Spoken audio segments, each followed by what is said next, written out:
Kiss-Off Stain Remover will eliminate the tough stains that other stain removers can't. So tell me, if you've got blood stains, Kiss off. red wine, Kiss off. lipstick, Kiss off. now you're talking. Kiss-Off Stain Remover. Available at stores everywhere, even Amazon.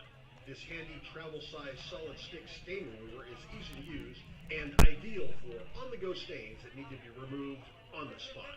Kiss Off, removing stains on the spot since 1979. Cresco Rents. What you need, when you need it. And we show you how to use it. It's simple. You choose it, you use it. We have the right tool for every job. Never buy it. Never store it. When you need it, just rent it. I'm Chris Smith, president of Cresco.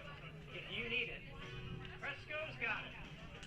All over the Bay Area and online at CrescoRent.com. Friedman's provides home improvement products for the do-it-yourselfer, avid gardener, as well as professional contractors, and all at the lowest prices, period. Friedman's Home Improvement proudly serves the entire North Bay with convenient locations in Santa Rosa, Petaluma, Sonoma, and Ukiah. Stop shopping at the big box stores for your home improvement needs. Shop local. Shop Friedman Brothers.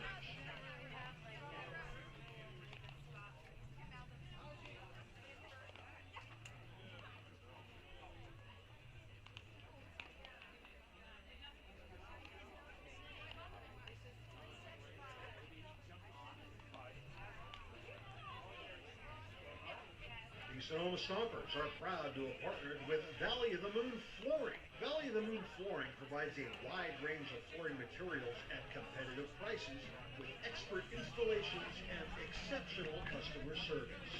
Valley of the Moon Flooring owner Jason Halter is committed to providing both excellent service as well as supporting the community he grew up in. Valley of the Moon Flooring and the Sonoma Stompers, proud partners. Baseball. This is what baseball's all about. Sonoma has a team that plays old-time baseball. Oh, I love watching the game. I am a Sonoma Stompers faithful. This is what Stomper baseball is all about. Stompers, I'm telling you, I'm a Stompers faithful. The family, the friends, the food, the fun, it's all baseball. This is how baseball should be done. Go Stompers! Go Sonoma! Go Stompers! Let's go, Tim! I want to see home runs after home runs after home runs. I want to be a winner. Sonoma, baseball, family, friends, that's what brings it all together. Stompers, I'm telling you, I'm a Stompers faithful. This is how baseball should be done. Sonoma, baseball, family, friends, that's what brings it all together.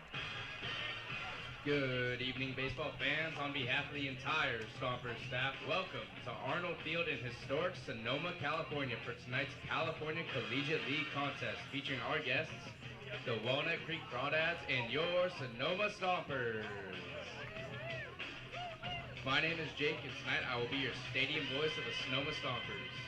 Hey fans, if you want to take part in any of our Stompers interactive games happening between innings of today's contest, just find Hey Trey. You might be the star of the game. Interested in Stompers gear? You can purchase Stompers t-shirts and hats at our Stompers souvenir stand located behind the Stompers dugout. Short on cash? No problem. Credit cards are accepted at all locations. While attending tonight's event, I'd like to remind all spectators to please be aware that baseballs, bats, and other objects may fly into the spectator area. This can be very dangerous and could cause serious injury. Please be alert at all times when you're in the spectator area, and please inform children in your care of these risks. I'd also like to remind everybody to visit the left field line concession stand for gourmet ballpark fare presented by Jacob's Restaurant. Wood-fired pizza, Chicago dogs, fish and chips, and more. Jacob's Restaurant is located in Sonoma at 1266 Broadway, right next to Train Town.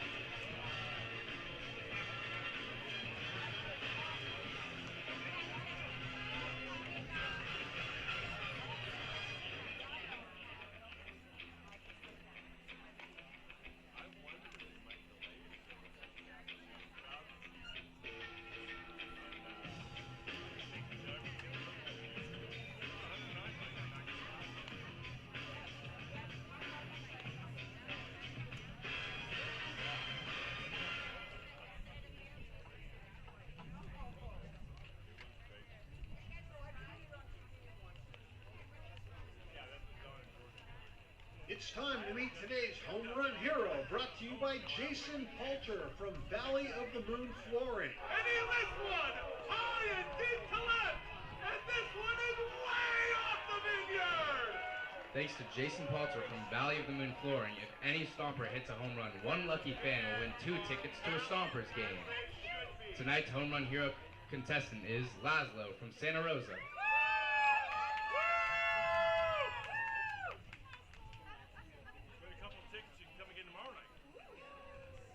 Ladies and gentlemen, you need to be listening for this song.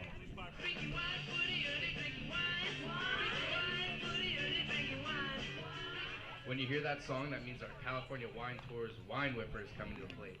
Our wine whipper today is the shortstop, Ben Royo. If he strikes out, all wines are $1 off for the remainder of the inning.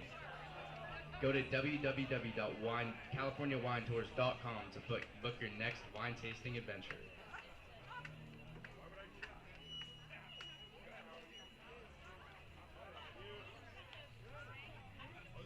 Stomp Nation. You can catch all the action of Stompers Baseball with Kieran Costa and Ryan Bridges on our YouTube channel at Stompers Baseball, and all road games on Mixler. Barrett always sends one out to deep left field. Way back, she's gone! It's a grand slam for Tyler Hawley in his Stompers debut. 8 runs swung on in a deep drive to left field. This one's going back. The left fielder Schaefer is going to watch it go over the fence. It's a 3-run bomb. Gets up the bell, checks the runner at second and pitches. Check swing, we appeal the first. Get beat in. The Stompers win. Sean Flowers fires up off the mound. Catch all the action of Stompers Baseball at Stompers Baseball at Sonoma Stompers on YouTube and on Mixler. Starting lineup for the Walnut Creek Crawdads. Leading off in center fielder number 33, Mark Wolbert. Batting second and playing second, number 15, Isaiah Walker. At third base and batting third, number 19, Presley Kosciuszko. Batting cleanup for the Crawdads. At third base, number 3, Cam Calvillo.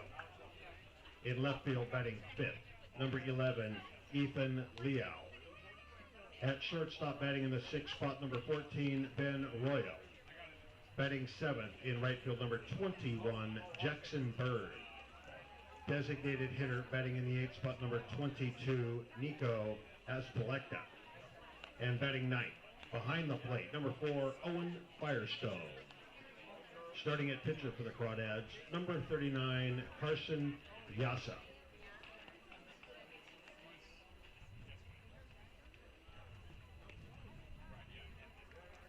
It's the top 2 teams in the CCL North. The Stompers and the Crawdads do battle on a Friday night here at Arnold Field. I'm Kieran Costa alongside Rahil Jaswal. Welcome into the Sonoma Stompers pregame show. And Rahil, before we move on to today's matchup, the Stompers fall to 13-11 after a 7-5 loss to the San Francisco Seagulls last night. 2 runs given up in the 9th. What went wrong for Sonoma? Well, I talked to Zach Pace about it before the game, and he pointed it all back to the big inning where Destin Allen Fox made one mistake, got clipped for the 3-run homer, and really from then on it was a scrappy game. But overall, the Stompers had runners on scoring position, had a couple chances, couldn't bring them home, and overall it was a tough one to swallow. But not the worst loss per se. Rahil, the Stompers are 6-8 in league play here at Arnold Field. What happens when this team plays at home? Kieran, I wish I could tell you would think playing at Arnold Field would be a little bit more of an advantage, especially considering the infield. But Sonoma has let a few games get away from them here at Arnold, in particular the 2 games against the Seagulls that they've lost, the one where they had a 6-3 lead in the 9th, and last night when Sonoma goes up 4-0. Most Stompers fans are probably thinking it's going to be a victory, but just didn't turn out that way. But should be interesting to see how they take on the Crawdads. Played them here a couple times. They've split the 2 meetings, so should be interesting to see. Let's talk about the last meeting, Rahil. It was last Friday here. The Stompers won that one, and we have the exact same pitching matchup tonight. Zach Pace sends Tyler Looney out to the mound. Brant Cummings matches with Carson Yasa. Both these teams seeing a pitcher for the second time. How does that change the approach? I don't know if it changed the approach much per se.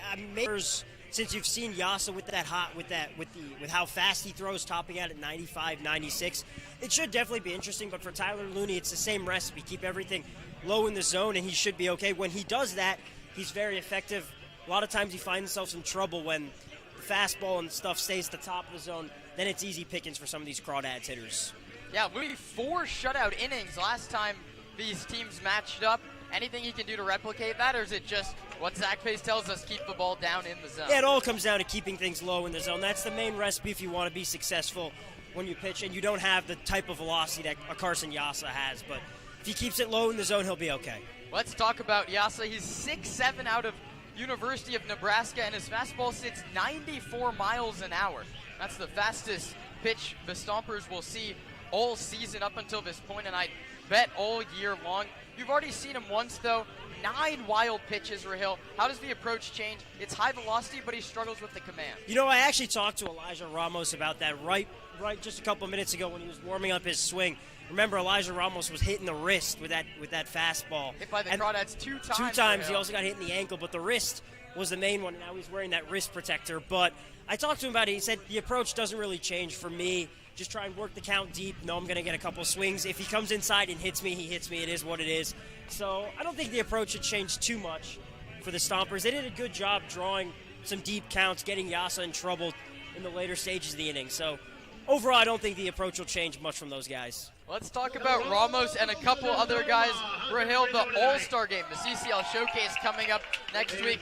Ramos and Trent Abel are hitting 1 and 2 in the lineup today, and the 2 Stompers offensive players going to the All-Star game. Anything you can tell me about those 2 performances this season? Yeah, Ramos and Abel have been really just rock solid, especially in the middle infield. They've been great defensively. I mean, Trent Abel is probably the best defensive player in the CCL. The way he deals with the hops, he makes everything look so smooth.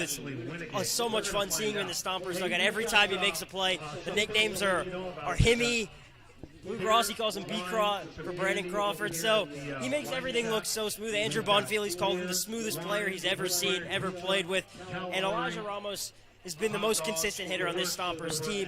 There's a reason he's hitting leadoff now for mostly every game this season, over 300 average. He's got a crazy on-base streak going right now. He does everything right, draws walks. So congratulations to those 2. Elijah Ramos also great on defense, but those 2 have really been the rocks of this Stompers lineup. Let's talk lastly about that lineup construction. We saw Ramos at 3 for a while, but Jack Scarry with the head injury, he's out of the lineup. They move Ramos to 1. Abel, who was hitting 9 all year, hit 5th yesterday. He's 2nd today. And Jack Van Ancini left. Can you tell me a little bit about Zach Pace's lineup construction today? I asked Zach Pace about that. The reason that he's moved Trent Abel up from 5th to 2nd is he's been swinging it well. And I asked him earlier in the season when Abel was hitting in the 9-hole, could you see him moving up the lineup? And he said if he keeps swinging it the way he can, he'll probably move up in the lineup. So no surprise to see Trent Abel slowly move his way up the lineup throughout the season. As far as Jack Van Ancini goes, I asked Zach Pace about putting him in left field. He said he should be fine. He's had experience playing the outfield before.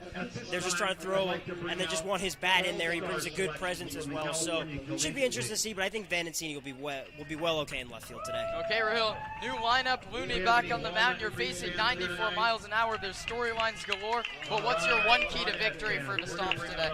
Well, for Sonoma, it's going to be similar to what was yesterday, and that's, cooler heads. Yesterday was a really tough game. Zach Pace was not happy with some of the calls that went their way, especially with Carson Yasa. There was a little back and forth after he hit a couple Stompers hitters yesterday. So if someone gets plunked today, could see a little bit come out from that dugout. But overall, cooler heads prevail. I think that's the main message for the Stompers right now. And if they can do that, they've got to like their chances of coming out with a win today. Thanks so much, Rahil. As Hey Trey announces the All-Star selections for both these teams, that's going to do it for our Sonoma Stompers pregame show today. Brian Bridges joins me on the microphone for Friday Night Lights Baseball when we come back on the Sonoma Stompers Broadcast Network. But their starting pitcher, Carson Yasa, is also an All-Star, and he's in the bullpen warming up. So a big round of applause for the All-Stars from Walnut Creek. Congratulations, guys. You've had a great year so far, and keep it up, except when you're playing us. Now, from the Sonoma Stompers, let's meet our All-Stars. Elijah Ramos, come on out here. There we go. Wave to the crowd. Trent Abel, come on out.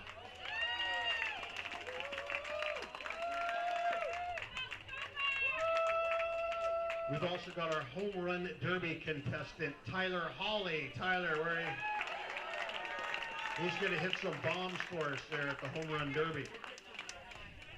Pitchers, Dylan Goff. Come on out, Dylan. And Destin Allen Fox. Now we've also got Hawk Hill made the All-Star team, as well as Bryant Thornton, but they're not here today, so a big round of applause for those two. Fantastic. You guys had a great season so far. Thank you very much, and let's kick some butt for the rest of the season, all right? Our All-Stars, everybody. Now, because it is Park Point Health Club night, we've got a first pitch from Park Point Health Club. Ladies and gentlemen, please welcome Ed Mount. Come on out, Ed.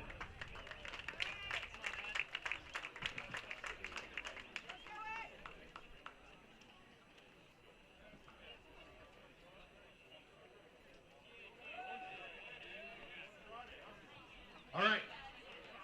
Ed, where are you going to go? You going to throw from the top? No. You have to decide where you throw from. You will not desecrate your Park Point Health Club. You help keep that mound nice and fresh, all right? Anywhere you want to go. Okay, he's going to go from right in front of the rubber. Ed Mount, everybody. Let her rip.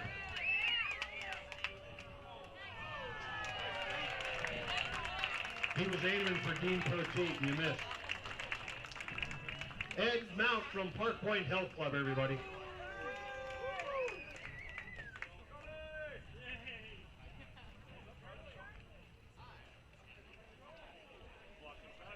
All right, let's meet your Stompers starting lineup.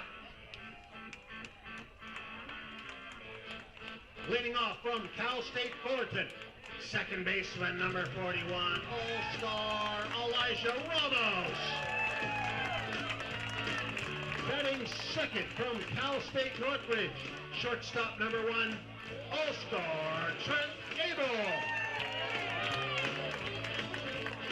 From Modesto Junior College, batting in the 3 spot, center fielder number 7, Paul Contreras. Batting cleanup for the Stompers. From Cal State Fullerton, third baseman number 32, home run derby, Tyler Foley. From Santa Clara University, batting in the 5 spot, first baseman number 40, Jack Lazar.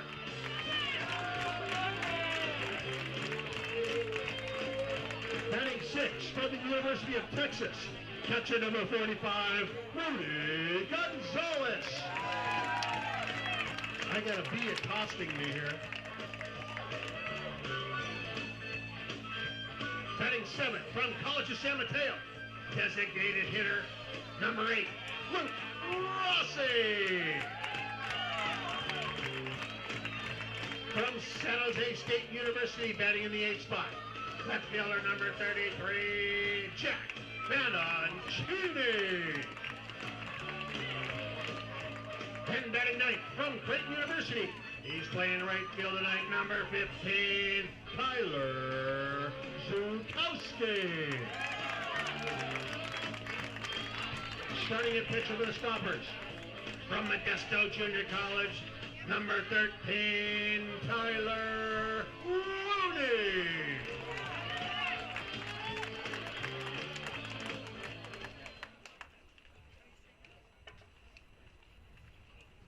Ladies and gentlemen, at this time, will you please rise while we honor America with the singing of our national anthem. Tonight, the Star-Spangled Banner will be performed live by University of Michigan senior Caitlin Bogart. She is a music assistant at Transcendence Theater Company and also a wonderful jazz singer. Caitlin Bogart.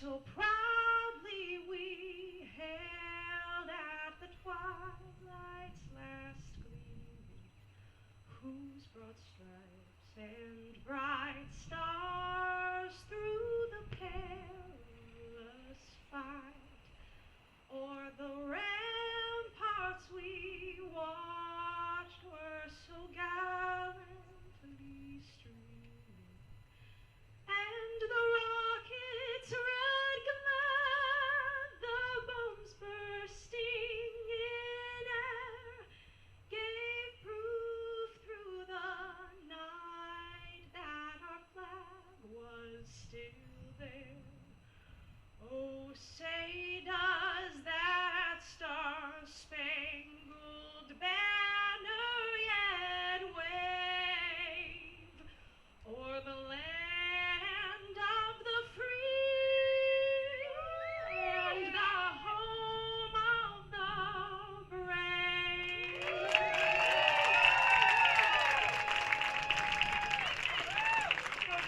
Fantastic. Caitlin Bogart, everybody.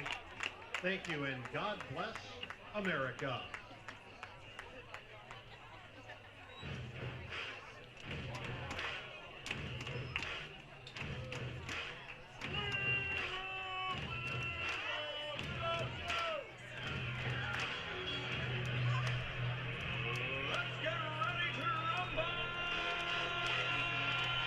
Ladies and gentlemen, it's time for Stompers Baseball. Boy, is this? Starting at pitcher, number 13, Tyler Looney. It's the Stompers and the Crawdads for the fourth time this season. Sonoma's taken 2 of the first 3 meetings, and this is the lineup they'll go up against today. Brant Cummings announces it as the Walnut Creek Crawdads manager. His center fielder, Mark Wolbert, leads off. The second baseman, Isaiah Walker, hits second. The first baseman, Presley Kosciuszko, hits third. The third baseman, Cam Calvillo, cleans it up. The left fielder, Ethan Liao, is fifth. The shortstop, Ben Royo, is sixth. 7, 8, 9 goes the right fielder, Jackson Bird. The DH, Nico Azpilicueta. And the backstop, Owen Firestone, rounds out the 9 against Tyler Looney. A 6'1", 195-pound right-hander out of Modesto Junior College is making his 4th start. He's 1-2. He's given up 10 earned runs in 10 innings pitched, 11 strikeouts to just 3 walks. He faced off against these Crawdads exactly 1 week ago. Last Friday, he went 4 innings. He did not picked up 3 strikeouts. No walks, 6 hits. His fastball at 87 miles an hour.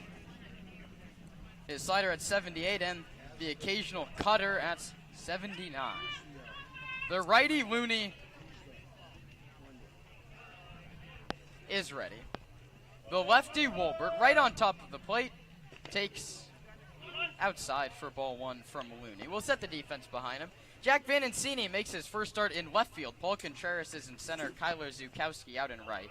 Third to first, around the infield goes Tyler Hawley, Trent Abel, Elijah Ramos, and Jack Lazark. Rudy Gonzalez, the catcher, takes that one low. It's 2-0.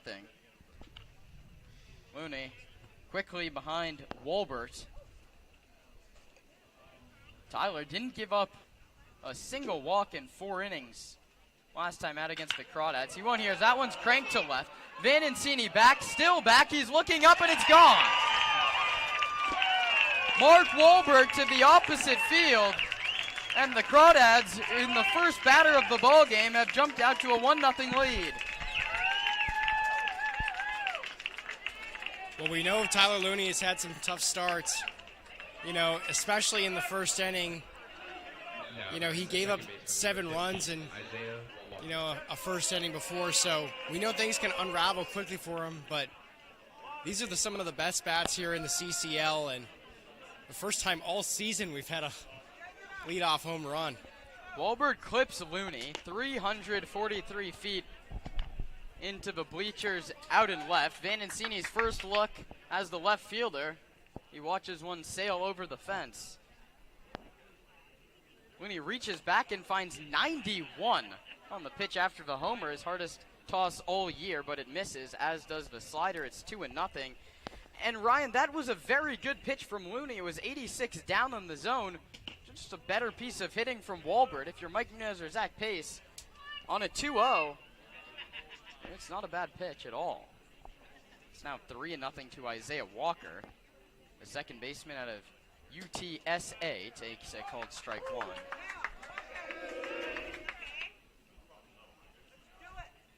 So Stompers immediately working from behind here on a Friday night.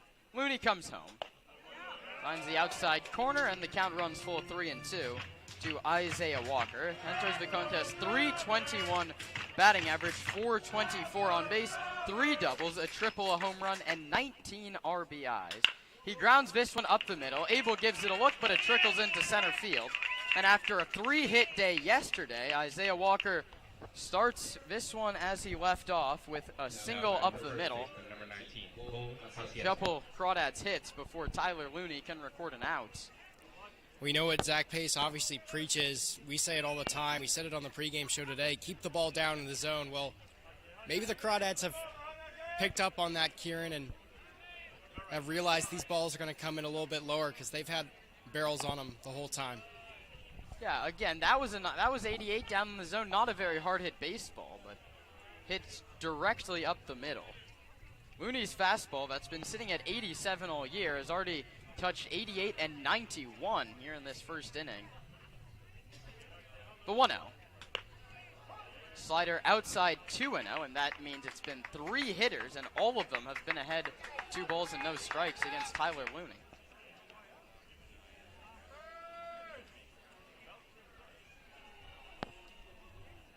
Looney comes home. Fastball at 87 in there for a called strike one. Stompers are 13 and 11, 3 games behind these Crawdads, who sit in first place at 16 and 8. They've split the 2 games at Arnold Field. That one's bounced through the right side. Another weak contact single. First to third goes Isaiah Walker. The throw is cut off by Abel. And the Dads set up for a crooked number here in the first. The third baseman, number 3, Cam Calvillo. Brings up Cam Calvillo, who leads the league with 32 hits. Cole, beg your pardon, Kosciuszko now out at first base. Walbert homered. Walker hit a weak ground ball at the middle for a single. Cole Kosciuszko singled into right. Runners at the corners with nobody out. Fastball at 89 clips the top of the zone. It's 0-1. The first time the Stompers saw the slow blues, Looney give up those 7 earned runs, and things just kind of started to fall apart. That one's up and away. It was 7 earned run in the first inning, and he wound up going 4. So Mike Nunez talked about how he trusts Looney to work through the problems in the first inning, and although it's been an ugly first 3 hitters, he's yet to really make a bad pitch so far. 1 ball, 1 strike. The cleanup hitter Calvillo takes a slider that finds the top of the zone, 1-2. When Looney's had it, he's really had it. You mentioned the 4 innings, no runs given up last time against the Crawdads, so he just hasn't found that here in this first inning, but like you said, he could certainly improve going on. Looney takes too long, and Calvillo calls time at home plate before the 1-2. Out of CSUN, he's hitting .376, getting on base at a near 500 clip. The 1-2 is fouled back to the screen.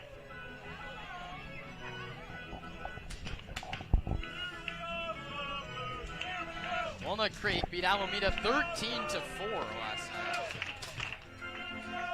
They have 3 of the 4 leaders in hits in the entire CCL. An offense first team. The 1-2 home from Looney. Straw came out swinging. Waves away at a fastball. There's 1 down. Sonoma, on the other hand, has the best pitching in the north. Lowest team ERA at .350. They've given up the least amount of earned runs, and they have the most strikeouts as a pitching staff at .225. Looney now a pitch away from getting out of it. Ramos and Abel, the all-star middle infield, play double play depth. The pitch home is high. 1-0 to Ethan Liao out of Gardner Webb. Another guy over 300 average, over 400 on base. He has 4 doubles and a home run. 12 walks to just 11 strikeouts. Rudy Gonzalez tries to bring that one back off the corner, but is unsuccessful. Dean Poteet calls it ball 2. Gary Frieders coaching at third base. Jason Blackburn over at first.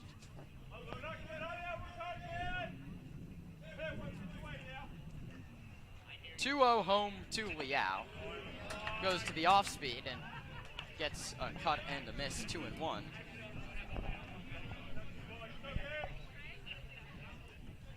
Just getting started top of the first. Walbert, a lead-off home run, had the Crawdads in front. Liao fooled badly again. Another breaking ball from Looney, and we go from 2-0 to 2-2. The Crawdads 8-2 in their last 10. The Stompers 6-4, looking to turn the tide at home. 6-8 here at Arnold Field. Liao fouls it back to the screen. We'll do it again at even.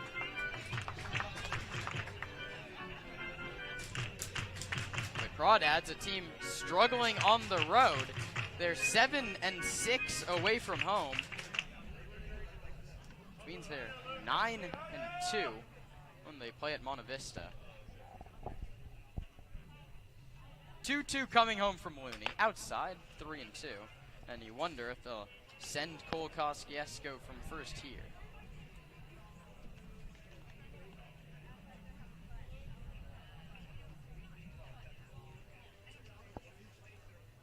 Three balls and 2 strikes. Isaiah Walker from third, Cole Kosciuszko from first. Looney strikes out Liao swinging.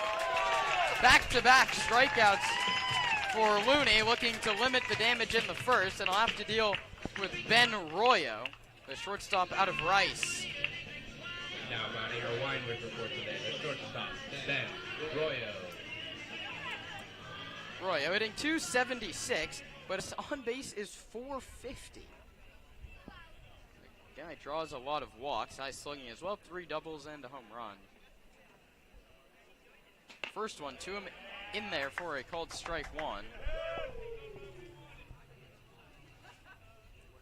And if you're the Stompers, you wouldn't be overjoyed with being down 1-0, but the way this inning started, home run single, you'd have to be happy to limit the damage. Looney comes home. Outside corner this time, called strike 2.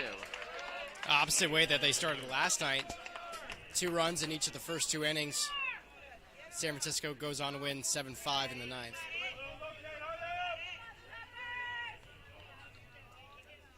No balls and 2 strikes to Royo. Looney delivers. The runner goes. It doesn't matter. Mark Wolbert, a leadoff home run. After a couple of singles, Tyler Looney strikes out the side. 1-0 Walnut Creek with Sonoma coming up in the bottom half.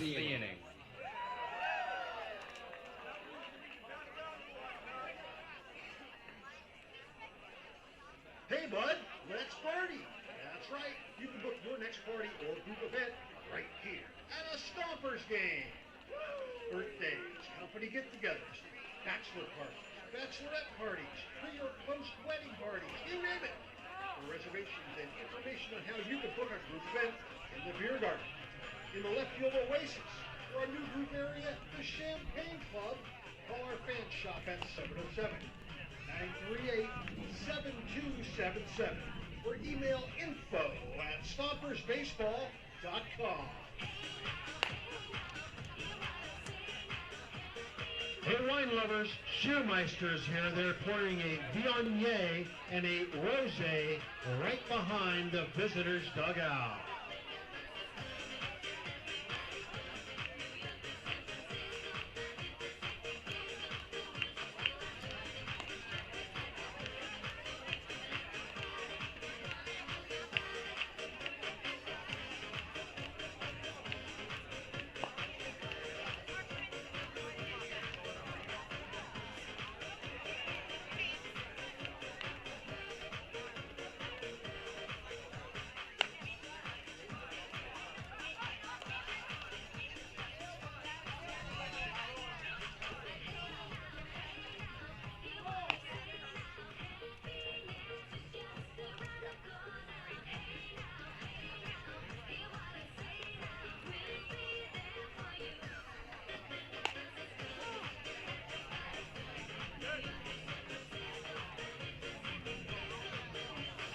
Walnut Creek gets one in the top of the first inning, and here's the Stompers lineup that's going to try and get the run back.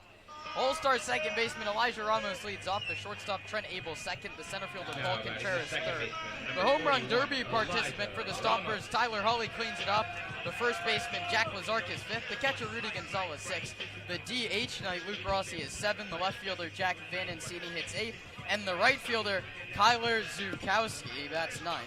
They go to work against Carson Yasa for the second time in as many Fridays here at Arnold Field. The 6'7" right-hander delivers a fastball for a called strike one at 96 miles an hour. The last time Elijah Ramos faced Carson Yasa, he hit him in the hand. We'll see if Ramos can get his revenge. As he does, it's a rocket right back up the middle. A base hit for Ramos. That one's got to feel good. He's been hitless in 3 of his last 4. And the on-base streak reaches 25 games for Elijah. That one was fielded by the center fielder Mark Wahlberg. The left of him is Ethan Liao, and to the right of him is Jackson Bird. Third to first goes Cam Calvillo. The shortstop Ben Royo. The second baseman Isaiah Walker. Cole Kosciuszko plays first. Catcher Owen Firestone squeezes it inside. It's 1-0. Jacoby Heyer coaching first base where Ramos leads. Dave Hoke coaching third, and Trent Abel digs in. Abel, it's his first time hitting in the 2-hole, and he's ahead 2-0. A good guy for this spot, walks more than he strikes out. He hits this one foul down the first baseline. Yasa, 6'7", 225 right-hander out of Nebraska. Grew up in Thornton, Colorado, and played on the Rockies summer squad during high school. He did not play as a Cornhusker last year. We'll give you his CCL stats after he delivers a fastball low at 97 miles an hour.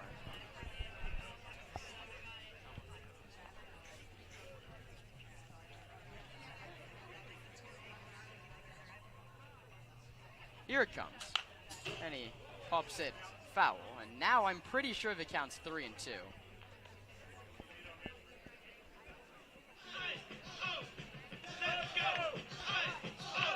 Yeah, so in 5 starts is 2-1. He's thrown 25 innings to the tune of a 3.55 earned run average, 34 strikeouts, and 19 walks. He comes home with a payoff to Trent Abel. Ramos runs. The pitch is high, ball 4.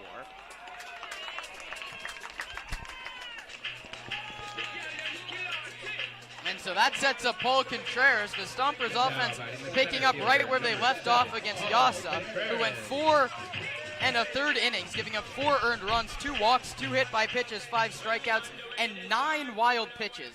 So command an issue for the tall right-hander. Let's see if the Stompers can capitalize on the wild pitcher. And he misses inside, 1-0 to Contreras. Get ahead and stay ahead has to be the mindset for Paul Maitorena, the hitting coach. Zach Pace, the manager. Mike Nunez, the pitching coach. Lucas Townsend, the catching coach. Ross Goldschlag, assistant pitching coach, aided by Charlie Hale as always. Contreras way out ahead, 2-0 of Carson Yasa. The pitch home is low again, and now it's 3-0. One more wide one loads him up for the Stompers with nobody out.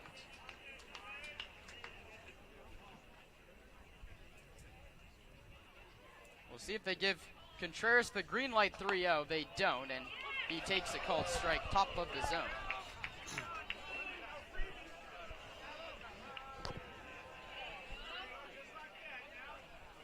You never know what zone you're going to get with Dean Poteet behind the plate. 3-1 coming to Contreras.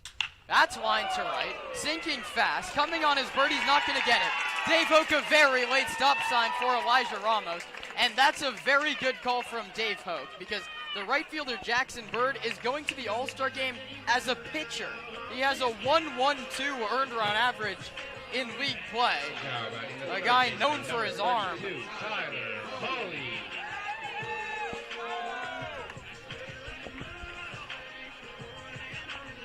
Bases juiced for Tyler Hawley. The Stompers can get back into this game and more here in this first inning. That was just a weak little line drive that died on the outfield grass. Jackson Bird was running in, had it in his hand, and was ready to fire home. As Hawley fouls this one off the catcher, Owen Firestone, who seems to be in a little bit of pain out behind home plate. And Brant Cummings will come out of the third base dugout, and Dean Poteet, the home plate umpire, is going to call for the athletic trainer as well. He could have been hit with the bat, Kieran. Well, that would have been catcher's interference, you would think. He could have clipped him on the backswing, though. You just have to hope he's okay, as he's still down on the ground behind the plate. His mask came off as the athletic trainer, Allie, down on one knee with the catcher, Owen Firestone. And with the bases loaded, we'll step aside. We'll be right back after the injury on the Sonoma Stompers broadcast network.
Looks as if the Walnut Creek catcher, Owen Firestone's going to stay in this game, as Carson Yasa gives him a few warm-up pitches, as Brant Cummings, the Walnut Creek manager, and our Stompers athletic trainer, Allie, look on to make sure that he's okay. It looked like a head injury of sorts. The athletic trainer had the light pointer to see if his eyes could follow. I'm not a doctor. There must be a medical term for what that is. It's not a flashlight.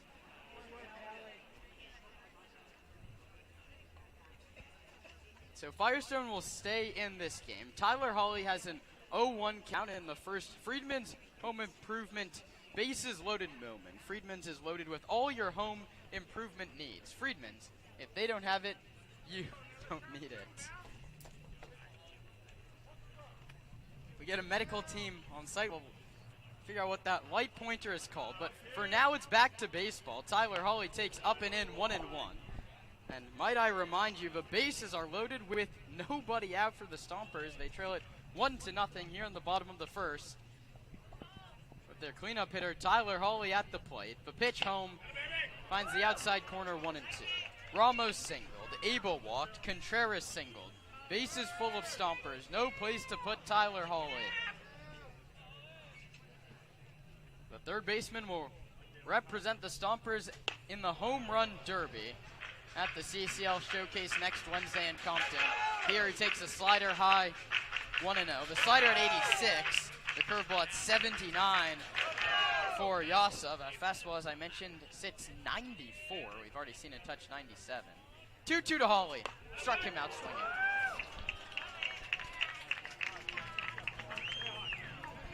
Brings up Jack Lazark.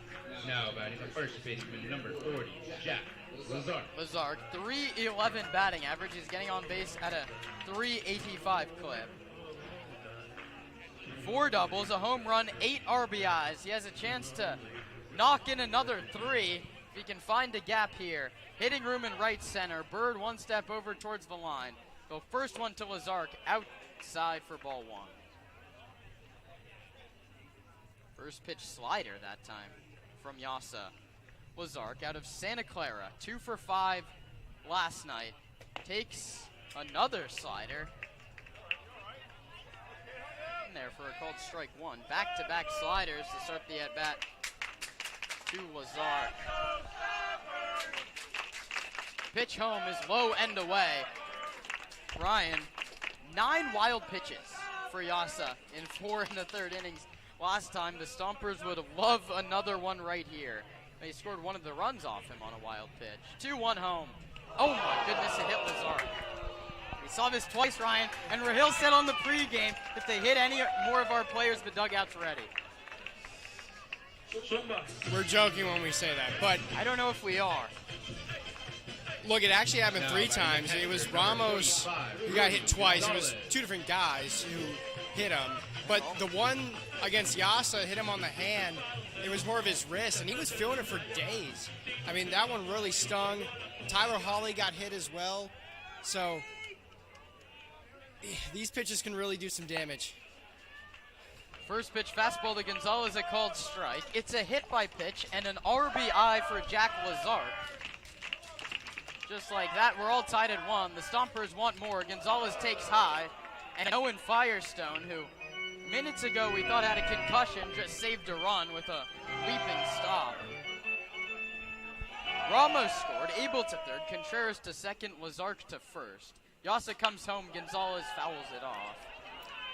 We need contact here, Ryan, if we're the Stompers, and Rudy, a guy that does that a lot. He's only struck out 5 times all year.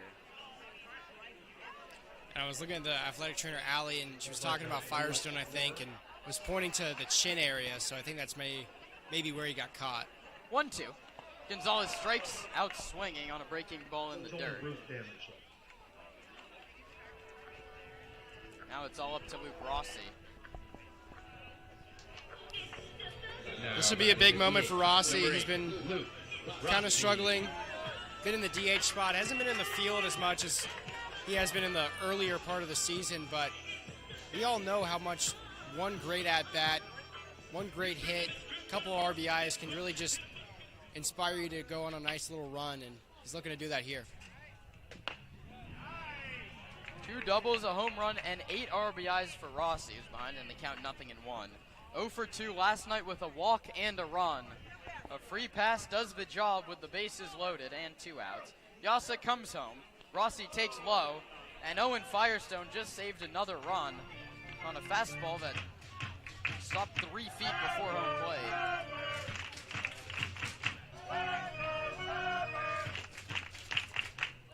These are the situations you look back in the later innings. You have bases loaded, nobody out. You want to score more than just the 1 run, as Rossi fouls that one back to the screen, 1-2. Ramos singled, Abel walked, Contreras singled, Hawley struck out, Lazark was hit by a pitch, and then Gonzalez struck out. Bases loaded, 2 outs, tie ball game. The pitch to Rossi is outside, 2-2. That's a great eye from Rossi, but very risky. You never know how those outside pitches are going to be called. corner can be a little bit bigger on some days. Here comes pitch number 31 of the inning. It's high, and that's everybody's favorite. It's the carousel with the bases loaded. Everybody in motion. Lazard from first, Contreras from second, Abel from third on the full count pitch to Rossi with 2 outs in the first. Carson Yasa from the windup comes to the plate. Rossi flares one out to right. Bird coming on, he's under it and makes the catch. The Stompers get 1 run on 2 hits and leave the bases full. 1-1 after 1 on the Sonoma Stompers broadcast network. Sessions this season. At the ballpark, you'll find Chicago dogs, pizza, and salads. But in their restaurant, you'll find an outstanding menu featuring the best Mediterranean-style offerings in town. Seafood linguine, chicken piccata, ravioli, risotto, pizza, and so much more. Don't forget to try their desserts. Jacob's Restaurant is located on 1266 Broadway, right next to Traintown. Jacob's Restaurant and the Sonoma Stompers, proud partners. Second stanza. Hey kids, if you want to race rawhide, meet me over at the first base dugout right now.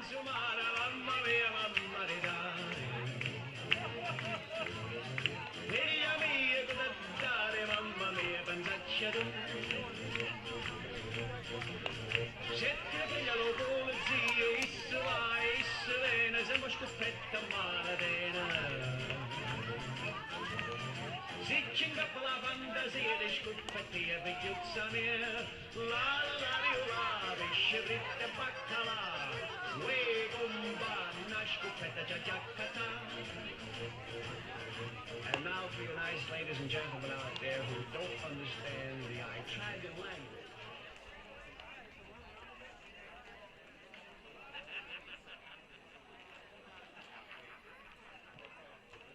Now coming to play for the Crawdads, the right fielder, number 21, Jackson Bird. Jackson Bird will lead off the second inning in a game tied at 1. The Crawdads scored on a solo home run from the leadoff hitter, Mark Walbert. The Stompers scored on a bases-loaded hit by pitch, and that sums up the two teams' seasons right there. Very close in record. They don't do it the same way. Bird, a lefty, swings and misses. He's behind 0-1. Out of Sacramento State, a two-way guy whose ERA and average are very similar. A very impressive 1.8 ERA and not so impressive 1.5 average. No balls and 1 strike. Pitch comes home low, 1-1. He has 3 doubles, a triple, and a home run, so when he does contact the ball, it goes far. Righty on lefty, Looney ready to pitch for 1-1. Inside, it goes to the backstop, 2-1. 2 through 7 in this order for the Crawdads, all headed to Compton for the All-Star game next week. 2-1 is popped up, very shallow right field. Lazard can't see it, Ramos can't see it either, but it will be the second baseman, Elijah, who tracks it and sticks it, 1 gone. Now batting the DH, number 22, Nico Azpilicueta. That brings up Nico Azpilicueta.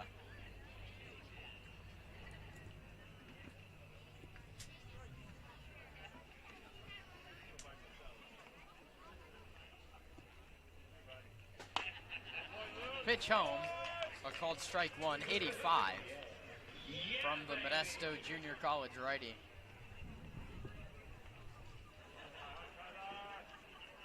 Looney delivers.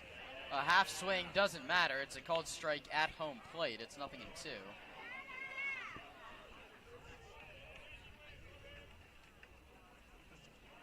And Owen Firestone has come out on deck to hit for himself. Good morning, good afternoon, good night, Nico Azpilicueta. It's the 4th strikeout for Looney, all swinging. Now batting the catcher, number 4, Owen Firestone. That brings in the righty Owen Firestone.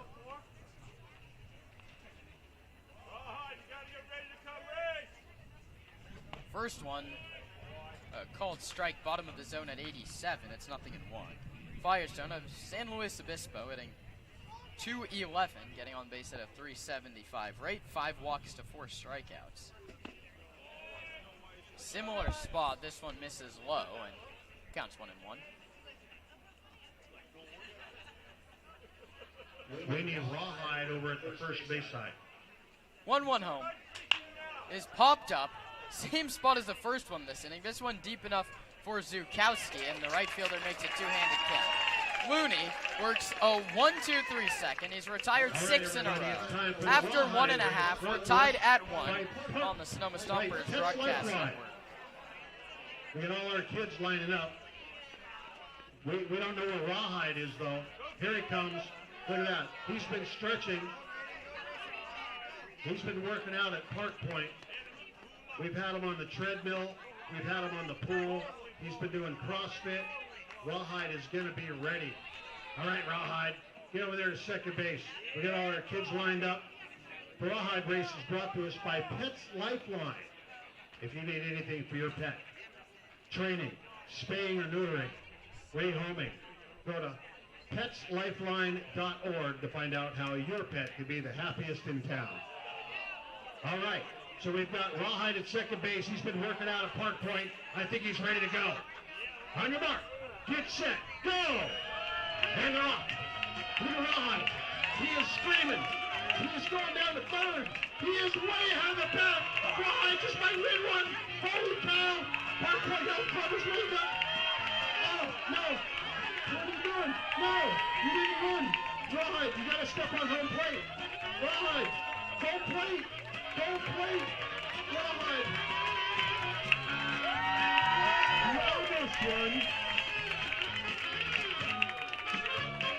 You did great. You did great. We got to teach you how to finish. You slid just short of home plate. All right? I know. We'll work on that next. But I'll tell you what, working out at Park Point has really made you a lot faster. So, what do you like doing best? He says he likes lifting weights the best. All right, fantastic. That is the Rawhide race brought to us by Pets Lifeline. Go to PetsLifeline.org to find out how your pet can be the happiest in town.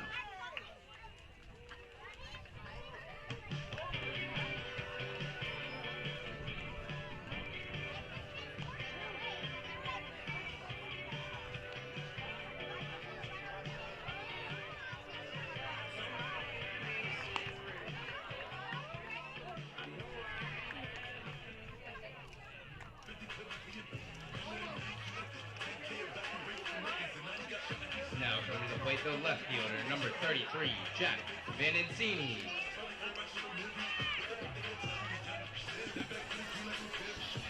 Jack Vanancini leads off for the second. He'll be followed by Kyler Zukowski, and back to the top in Elijah Ramos. Stompers 1, Crawdads 1 here at Arnold Field in Sonoma. I'm Kieran Costa alongside Ryan Bridges from the Sonoma Index Tribune press box. First one misses high. Another slider. We've seen a lot of first pitch slider from Yasa so far. That's the fastball, and that misses as well. Up over 30 pitches in that first inning. The Stompers looking to continue to drive up Yasa's pitch count. And Vanancini doing that well. It's 3 balls and no strikes. In his first at-bat playing left field, the ball sailed over his head for a home run. He draws a 4-pitch walk as a hitter. Now batting the right fielder, number 15, Kyler Brings up Zukowski. Kyler Zukowski, leadoff man aboard to lead off the inning again for Sonoma. And Kyler Zukowski digs in. A top 10 hitter in walks. He's drawn 15 for Sonoma. First pitch fastball, a called strike at 93.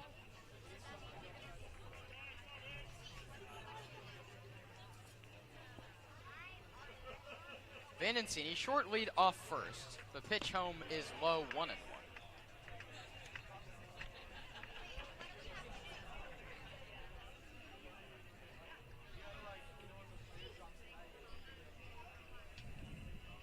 The The 1-1 offer, Yasa to Zukowski, is sent out to right field, chasing Bird back, still back, and he'll make the running catch, angling back towards the line. Zukowski is retired, and that's the first out of the inning. Zukowski's just kind of struggled to find those gaps this season. There's a lot of space out there at Arnold Field, but that one a decently hit ball and has been to a lot of gloves. Not been his year. Yeah, it's been a tough summer for Zukowski.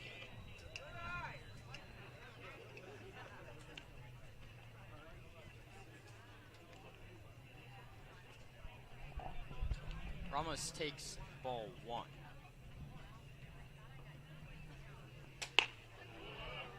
Fastball at 93. Clips the top of the zone for a called strike. 1-1. Ramos singled and scored. First time through. 1-1. Slider clips the top inside corner of the zone. 1-2.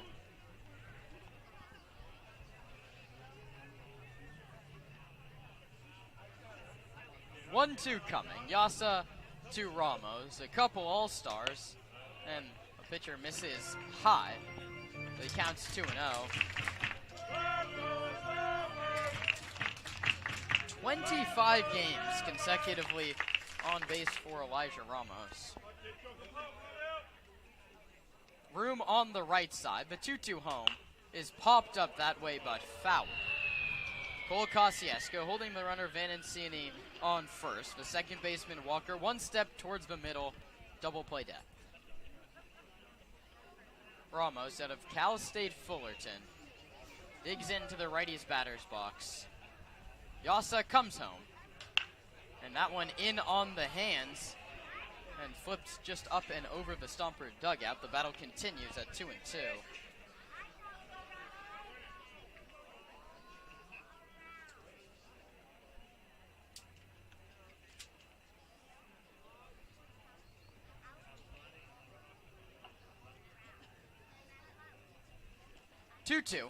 Ramos laid on a fastball at 95. Yasa challenged him in the zone and won his third strikeout. It's now up to Trey Abel.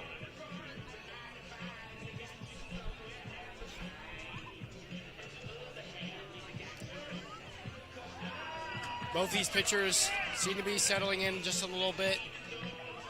A big game for both teams, first and second place in the CCL North standings, but they seem to settle down here after each giving up a run.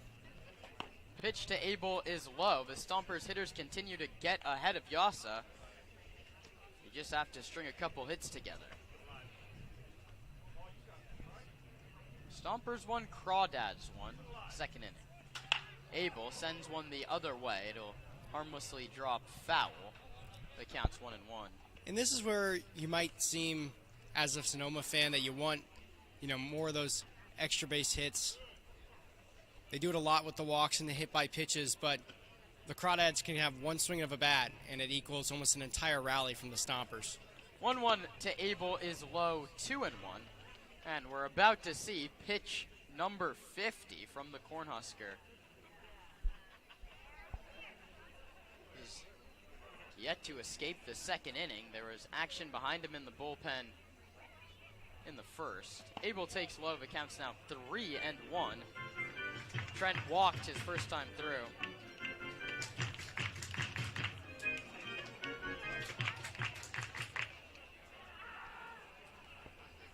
Three balls and one strike. Hitters count to Abel. The pitch comes home in the dirt, ball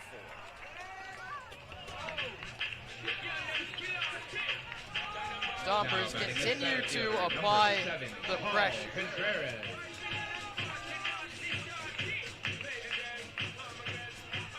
The leadoff hitter aboard both innings, so a runner on base for every other at-bat all game long.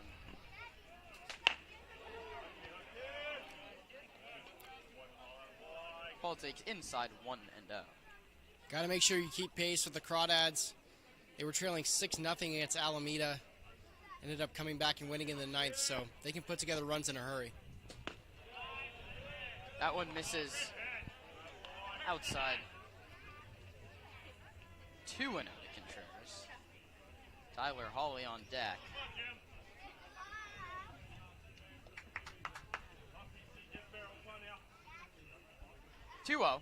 Contreras takes low, 3-0.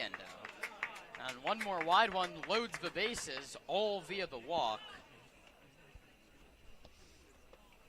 Yasa threw just 76 pitches in his last outing. He's getting up near that mark now. Contreras has the 3-0 green light and goes chasing on what would have been ball 4. And Zach Pace will be displeased with that swing. 3-1. Doesn't matter, it's ball 4. Vanencini to third. Abel to second. Contreras to first. And for the second time in 2 innings, Tyler Hawley comes to the plate with the bases loaded. And just like the last one, this bases loaded movement brought to you by Friedman's Home Improvement. Friedman's is loaded with all your home improvement needs. Friedman's. If they don't have it, you don't need it.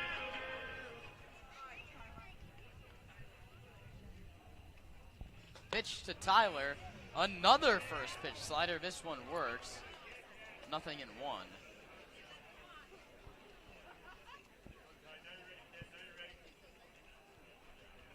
Wazark on deck. He was hit by the pitch that scored the run. Another slider. Misses inside. One bounced in and out of the glove of Firestone. Close pitches that the catchers don't squeeze usually go the way of the hitter. After back-to-back sliders, he goes to the fastball and blows it by Hawley at 95 miles an hour.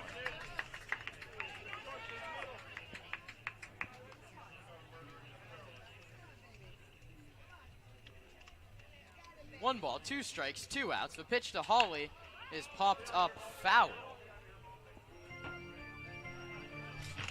That one was a rarely used curveball from Yasa. The Stompers in jeopardy of stranding 6 runners in 2 innings. 1-2 to Hawley. Check swing. He's called out at home plate without an appeal. That's an odd way to end the inning. They didn't even appeal to first base. They just called him out right there on a check swing. And Tyler Hawley saying it was a foul ball, as is everybody else. It wasn't just that he didn't go around on the swing. He fouled it off. The Stompers runners staying out on the field. And this is the exact opposite of what we saw happen yesterday. A foul ball, or a ball that was swung on and missed, was called a foul ball in the 7th inning. That one went against the Stompers. A tough day from the officiating crew, and he's called out at the plate. And not the finest showing from CCL officiating the last 2 days here at Arnold Field. The Stompers leave 6 through 2 innings. We're tied at 1 after 2.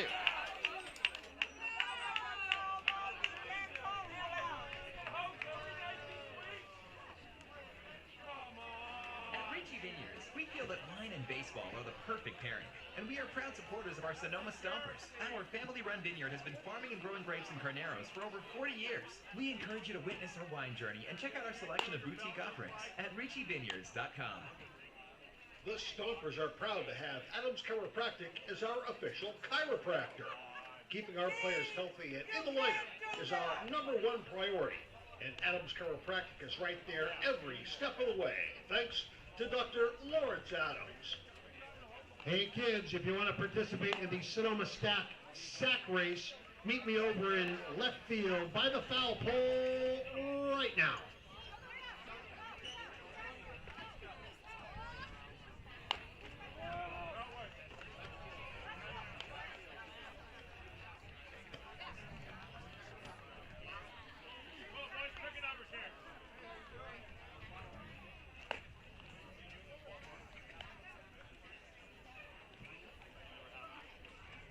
Now batting the center fielder, Mark Wolbert.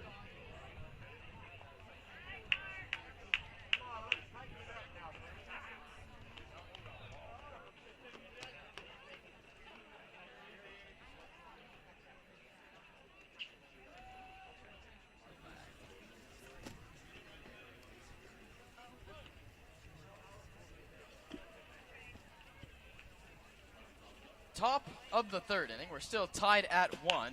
Tyler Looney delivers to the leadoff hitter, Mark Walbert, and it's fouled the opposite way, 0-1.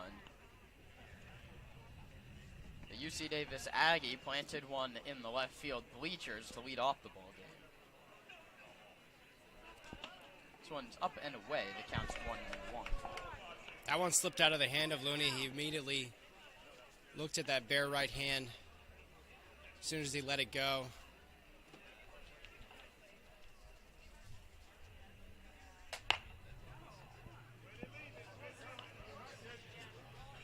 Changed the arm slot a little bit on that one and missed outside. The count's 2-1.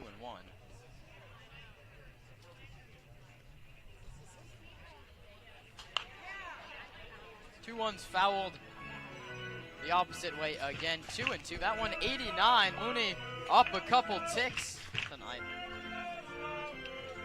On the gun. The righty staring in to get his sign from Gonzalez. Gets the one he likes and delivers. This one's spoiled away again. Count holds 2-2.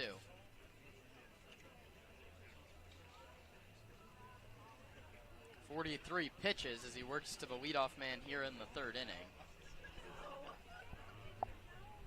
He's retired 6 straight after home run single led off the ball game. 4 of those coming via the K.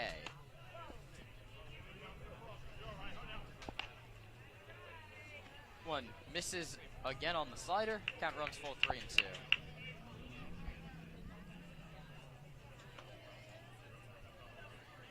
.32 pitch is lined towards second. Ramos fields it on a hop from the outfield. Grass can't get it out of his glove.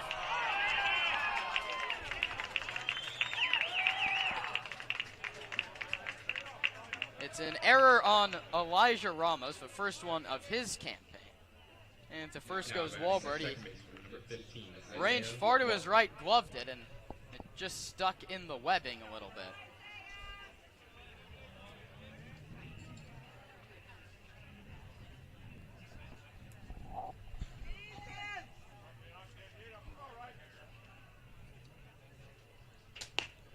First pitch, fastball, top of the zone, called strike 1.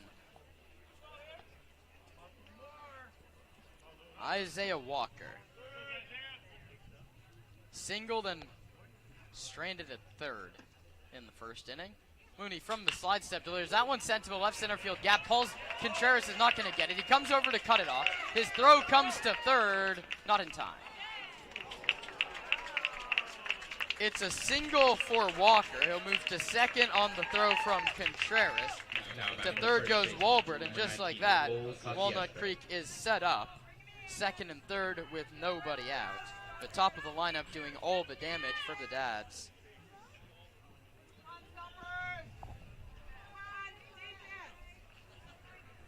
And that brings up the league leader in home runs and RBIs, Cole Kosciuszko.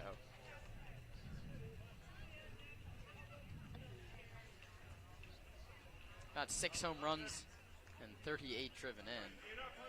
Righty on lefty, Looney pitches. It's fouled over the Walnut Creek dugout. Down the third base line. Walbert from third, he reached on an error. Walker singled and went to second on the throw. Second and third, nobody out. Looney looking to bear down here in this third inning. The 0-1 is in there for a called strike 2.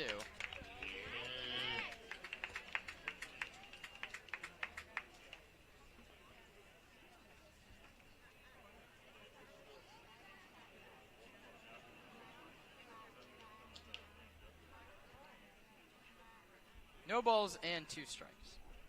Looney delivers. Struck him out swinging.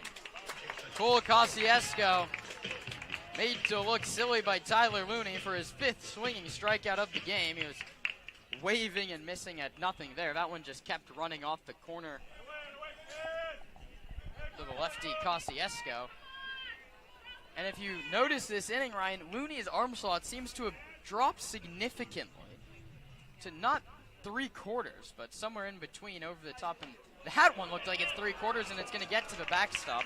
Everyone moves up 90 feet. It's 2-0. Yeah, he's been struggling with the command. He's missed a lot to the outside. It's just really tough to judge, and if it's a lefty in the box, the pitch is going to go nowhere close. If it's a righty, you're going to be in danger of hitting him. That time, batter gets out the way and just off the top of the glove of Gonzalez. The 1-0 misses 2-0 to the pinch hitter, Nico DeFazio. You'd hope nothing wrong with Cam Calvillo. He's the league leader in hits, is now out of this game. DeFazio out of University of the Pacific, hails from Oakland, California.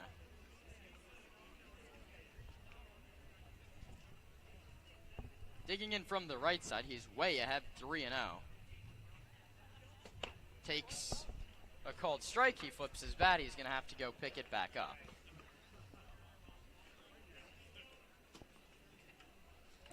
Two to 1 now. Walnut Creek leads on what was ruled a passed ball by our official score on Rudy Gonzalez. So they score on an E4 and a pass ball. Looney trying to limit the damage again. The 3-1 home. This time he can flip his bat with confidence. He's on first base with a walk. All right, I'm still going back to the strikeout call of Tyler Hawley with the bases loaded to end last inning. A, they did not appeal the check swing, which seems odd, and B, it was clearly a foul ball, was it not? It did seem like that, and it was just awkward that they never appealed down. Dean Poteet just made the call behind the plate, so then all the Crawdads, of course, run to the dugout, and then what are you going to do, overturn it when they're all... I know that's not going to factor into the decision, but it just would have been a whole mess just to unravel the decision you've already done. And after two calls like that at the plate go against the Stompers yesterday, they just can't buy a break from the officials. Jason Deshawn heads down to the bullpen as Mike Nunez heads to the mound to talk to Tyler Looney.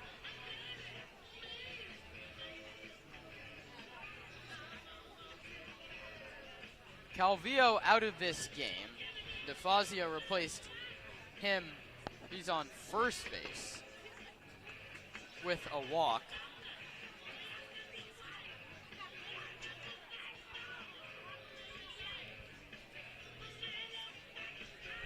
He'll come into the game as the third baseman.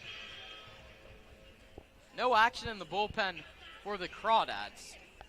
Looney, you would think, has to get through this inning himself, and he can get out of it with a ground ball as he faces Ethan Liao, who struck out swinging his first time up. He takes high 1-0.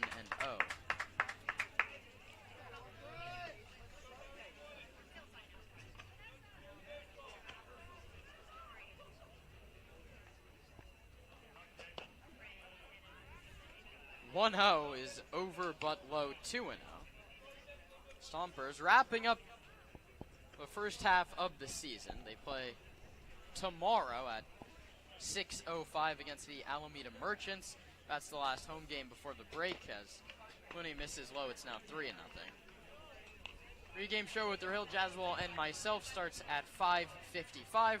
Ryan Bridges and I on the microphone at 6:05 as the Stompers try and get back in the win column against the Merchants, who are playing very hot baseball as of late. You don't have to tell Walnut Creek that. The Merchants just took 2 of 3 from them, including an 11-inning, 11-10 thriller. 3-1 home is bounced towards short. Abel fields, goes to second for 1. The relay turn to first is not in time. It's a fielder's choice and an RBI for Liao.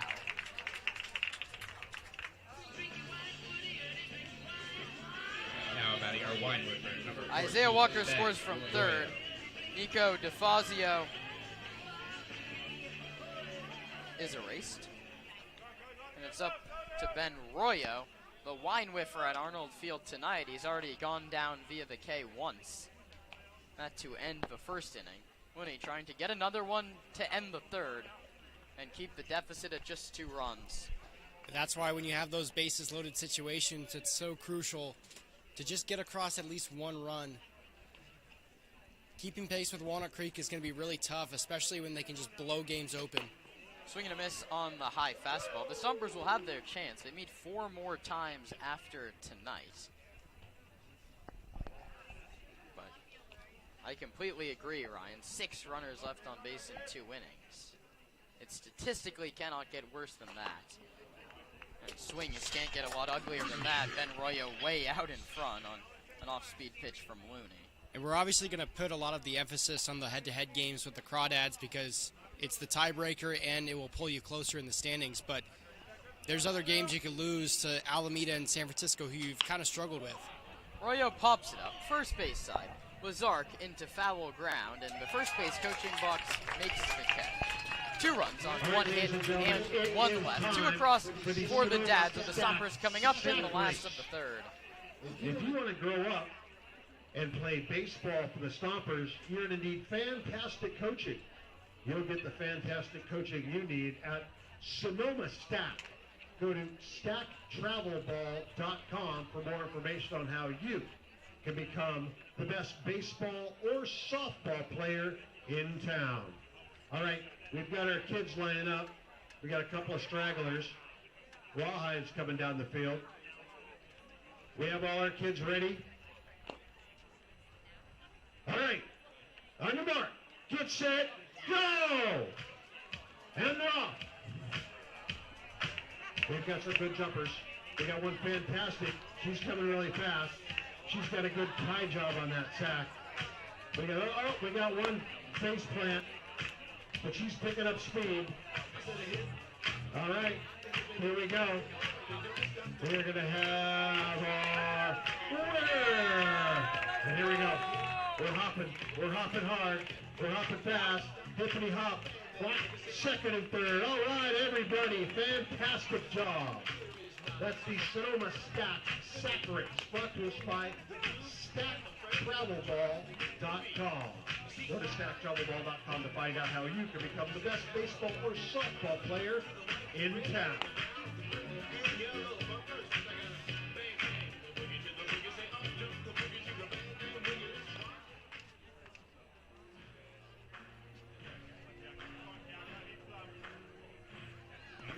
Last of the third inning from Arnold Field in Sonoma. I'm Kieran Costa alongside Ryan Bridges for a Friday night CCL North battle between the top 2 teams in the conference. Sonoma sitting 3 games behind the Walnut Creek Crawdads, who lead this game 3-1. Carson Yasa starts his 3rd inning of work with a 92-mile-per-hour fastball that Dean Poteet says is ball number 1. 1-0 home. Lazark, a big swing, and he just gets a piece into the glove.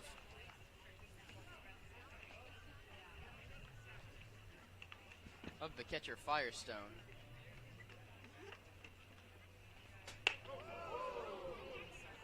Buzzes the tower with 92, and the count's 2-1.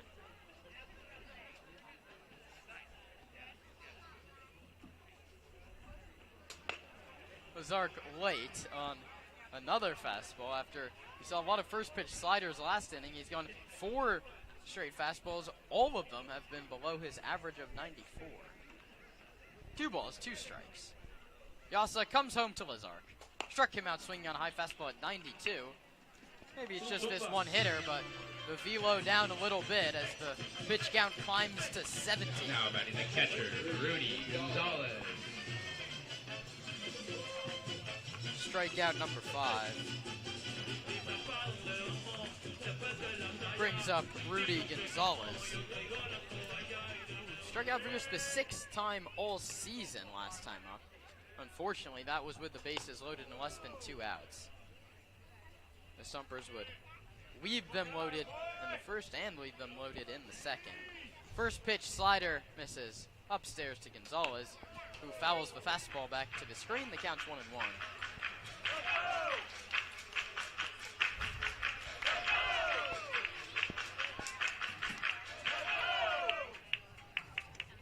righty on righty.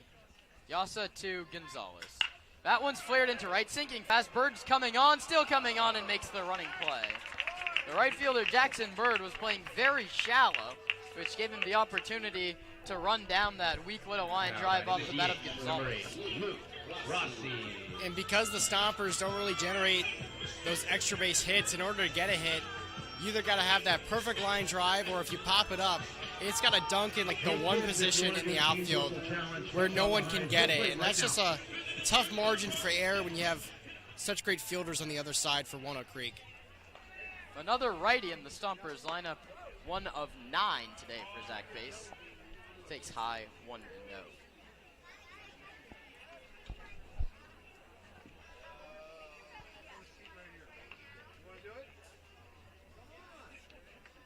Rossi ahead in the count, fouls it back to the screen, it's 1-1. Rossi with 2 outs and the bases loaded in the first inning, lined out to him in frame.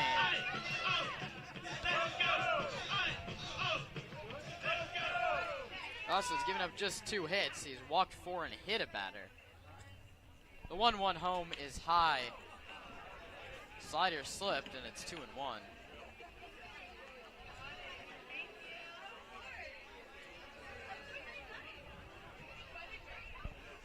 Two balls, 1 strike. 2 outs, nobody aboard for the Stomps in the third. Rossi pops this one up. Playable down the right field line. Kosciuszko, the first baseman, will catch it with 1 foot on each side of the foul line, and the Stompers go 1, 2, 3 in the third. Ryan Bridges takes over on play-by-play when we return. The Stompers trail the Crawdads 3-1. It was a challenge brought to us by Bank of Marin. Don't get beat-boozled by the big banks. Go to Bank of Marin. They're local. All right. They all have a jelly bean, and it is either pomegranate flavor. That's good, right? Pomegranate flavor. Or it's crusty old dirty Band-Aid flavor. So go ahead and eat it and tell me what flavor you got. What flavor did you get? I don't know. That means it's yucky. How about you? It's not crusty old Band-Aid flavor. All right, so you got pomegranate. I don't know. You don't know, so you got Band-Aid. He doesn't know either? You sure? What did you get? I don't know. I guess you got Band-Aid too. What'd you get? Crusty Band-Aid. Crusty Band-Aid. Oh, yeah. What did you get? Pomegranate. Oh, we got a winner right there. That's the Bean Boozle Challenge brought to us by Bank of Marin. Don't go to the big banks that say they're local. Go to Bank of Marin. You know they're local. They're from Marin.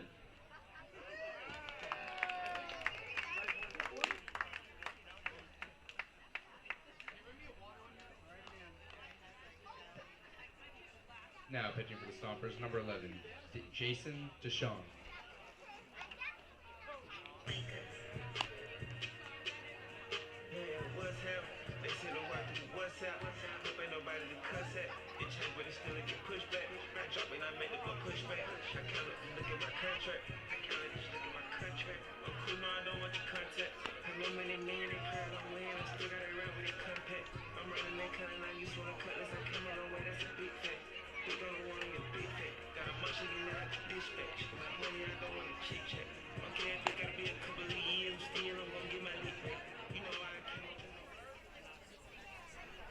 Seven, 8, 9 for the Walnut Creek Crawdads here.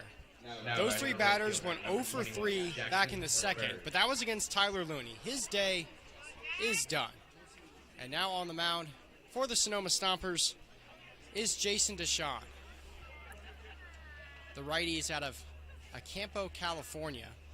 Stands at 6'2", 185 on the bump. Just finished up his sophomore year at Modesto Junior College. He's made 2 appearances in CCL play. 1 against the Seagulls and then 1 against these Crawdads. His first pitch of the night misses the zone. He's gone 2 1/3, given up 6 runs, all unearned. 5 hits. His second pitch is low.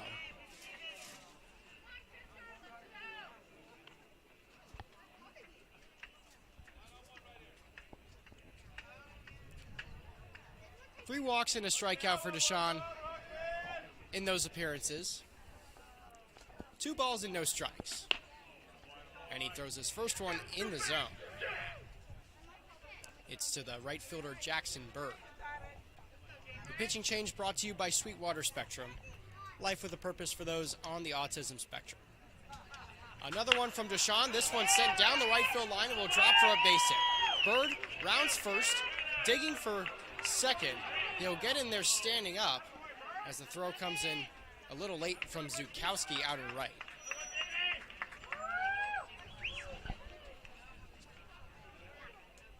Now batting number 22, Nico Azpilicueta.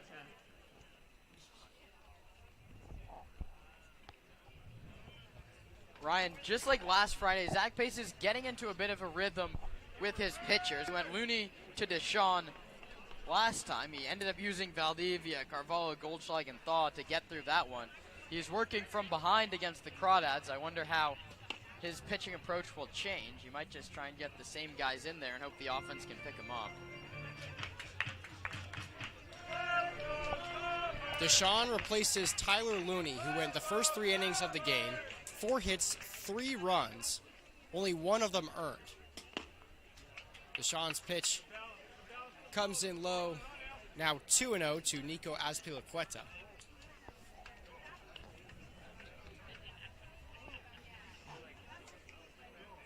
It was 5 strikeouts, 1 walk for Looney in those 3 innings.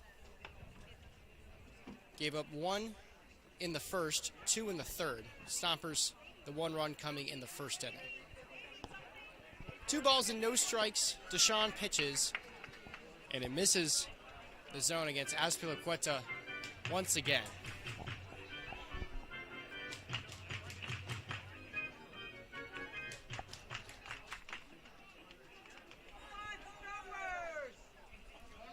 Jackson Bird, a short lead off of second. Deshaun looks his way, does it again, now fires a 3-0 pitch. It misses inside for ball 4. It's a good pitch. It was a good pitch. Our TrackMan system says that almost the entire ball was in the zone.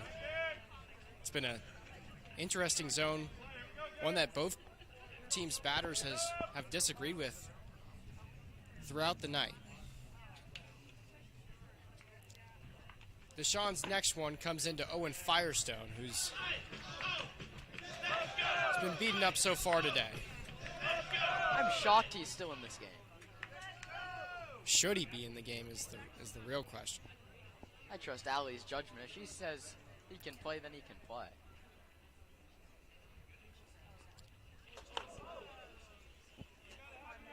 This one from Deshaun almost hits Firestone. There's a pitch that came in at 96 from Carson Yassa. It was fouled by Tyler Hawley and then onto Firestone's chin. He was down for a couple minutes. 1-1 skips away from the catcher for the Stompers, Gonzalez. Runners go to third and second.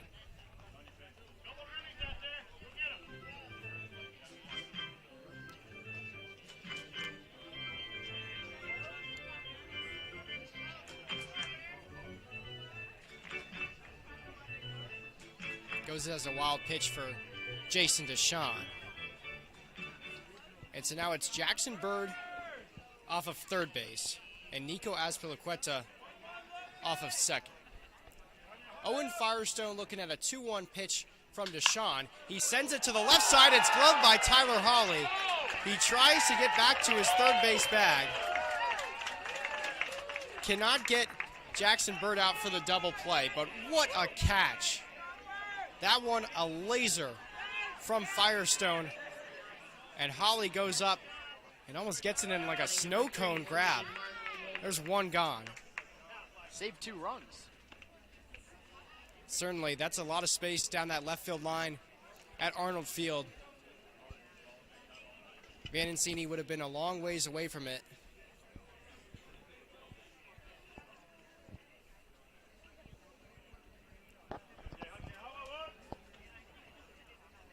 So Jason Deshaun gets a break on an absolute laser hit to the left side. And now his first pitch to Mark Wahlberg comes in as a ball. Wahlberg, a home run in the first. Reached on an error by the second baseman Elijah Ramos in the third. Came around to score both times. That one fouled away third base side, excuse me. Walnut Creek at the top of the CCL North standings at 16-8. The Stompers in second place at 13-11, 3 games back. These two teams have been in those top 2 spots for about the last week. A ball and a strike here from Deshaun. He pitches outside.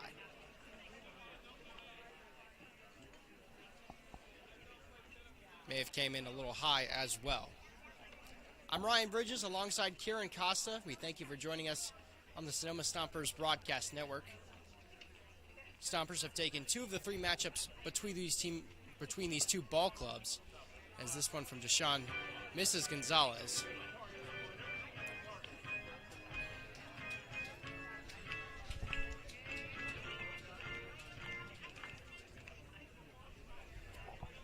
Deshaun, the last time he pitched against the Crawdads, back on July 5th, went 2 innings, gave up no runs, 2 hits, a strikeout, and a walk.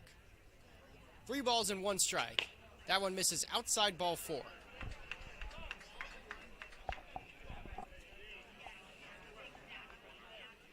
So 3 of the first 4 batters that have faced Deshaun have reached base. Started out with a Jackson Bird double down the right field line. Nico Azpilicueta worked to walk. Owen Firestone lined out, but on a well-hit ball to Tyler Hawley at third base. That was the hardest ball of the inning. And the now only one that's been an out. And now Mark Wahlberg has walked, and it's loaded the bases for Walnut Creek, trying to tack on more runs of insurance for their pitcher Carson Yasa, whose pitch count has already gotten up there.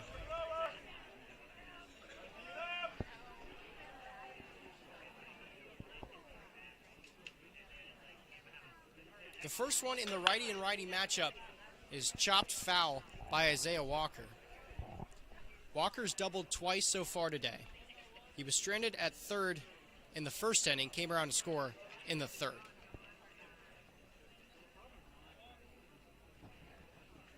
He's hitting .321 with a home run and 19 RBIs. That's coming into today.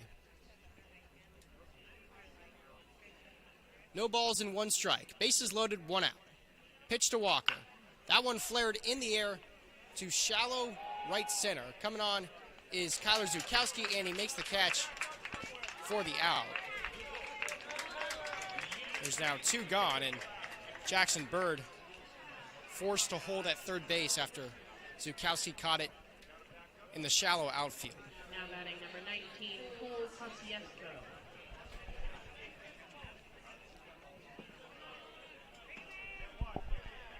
Cole Kosciuszko up to the dish. Righty on lefty here. Deshaun trying to work out of a bases loaded jam. And the first one by the first baseman fouled away.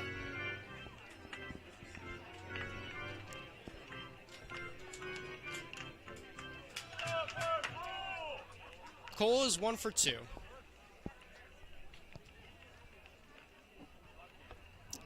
Gets set in the box. 0-1 pitch.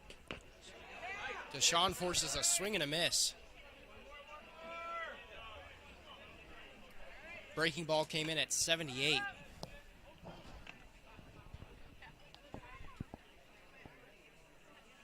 Deshaun, 1 strike away. He takes a look at second. Now fires the 0-2 pitch. It's outside, gets away from the glove of Gonzalez. Jackson Bird coming home. He'll touch home plate standing up.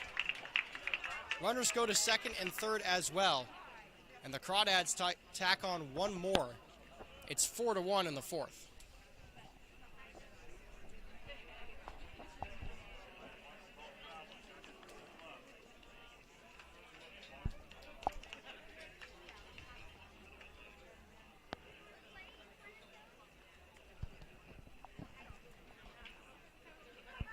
A ball and 2 strikes now. That one outside, and this time Gonzalez able to glove it.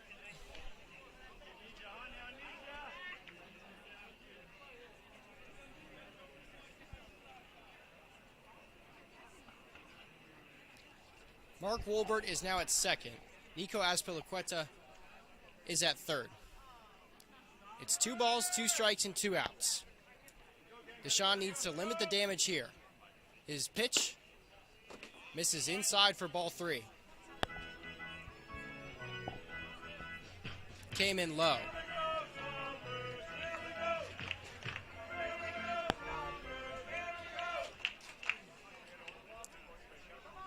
Kosciuszko came in hitting .315, 6 home runs, 30 RBIs. 3-2 pitch. That one flared out down the left field line. The third baseman, Holly, is going for it. He's now in foul ground, and it's going to drop just foul. The Crawdads dugout can't believe it. I think it's the right call, as the third baseman, Holly, started in fair territory and then worked more over across that left field line. I don't think there's much of an argument here. Dean Poteet has the best angle of anybody in this ballpark. I think the Stompers just caught a break, Ryan. If it lands on the line, is it fair? Yes. I don't think it landed on the line, though. I think it landed inside the line, into the fair side, but that's why I'm not the umpire. Dean Poteet is. Hey, we've given Dean Poteet a hard time. I think he's got it right. I don't know. At least they're going both ways.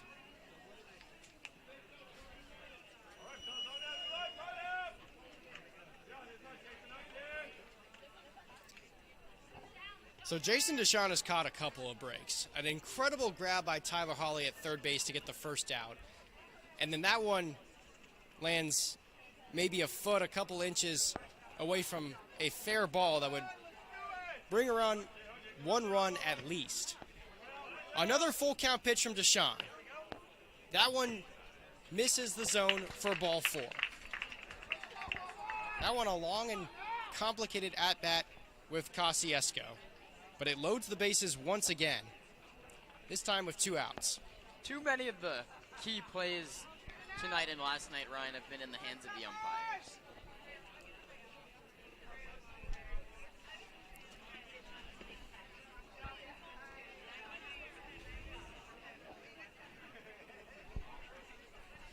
First pitch to the pinch hitter, Nico DeFazio.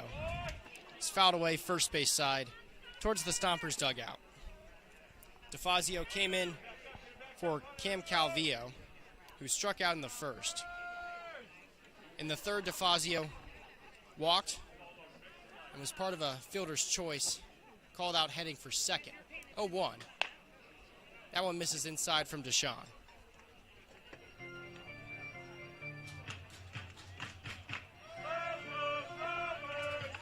It's now 11 strikes and 17 balls from the righty Deshaun.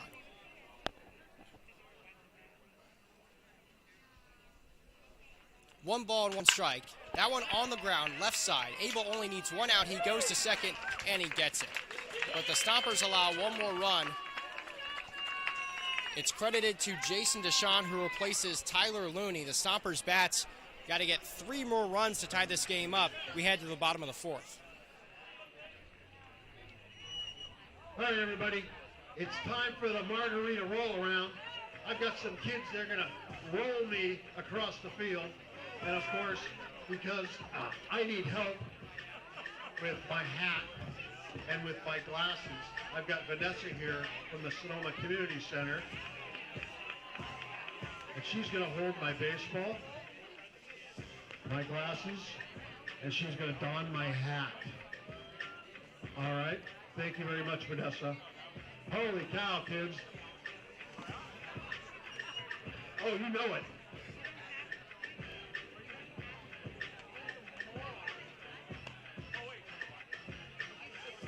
All right, guys, are you ready? On your mark, get set, roll! Holy cow! Make sure I don't fall on my head. Oh my God! Oh! Headshot! Oh my God! What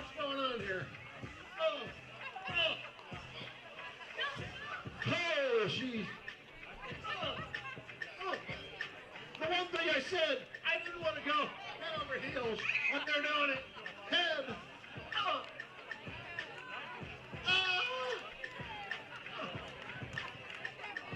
All right, that's the margarita roll around, brought to us by Flybird Margaritas.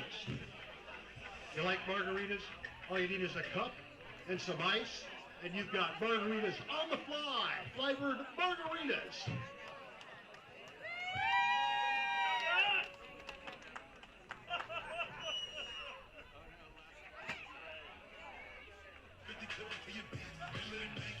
Now batting number 33, Jack Vanancini.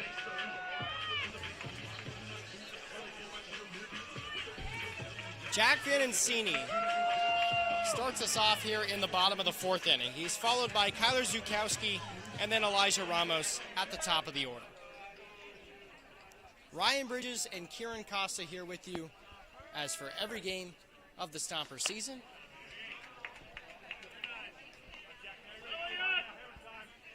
We thank all of you for joining us. Type in the chat where you're watching from. We'd love to hear from you. 0-1, that one in the zone. It was dropped by the catcher Firestone. It's always fun seeing if people are watching in other countries sometimes, different parts of the U.S. Let us know. 0-2 pitch from Carson Yasa. It's sent right back at him. The second baseman Walker gloves it. He fires this to first, and it's in time to get Vanancini. That one a hard hit ball by Jack. Batting number 15, Tyler Zukowski. It was skipping very quickly to Walker. He picked it up, made a leaping throw, and it just got there on one hop to the first baseman Kosciuszko. And now here's Kyler Zukowski. First pitch in the righty-on-righty matchup comes in as a ball.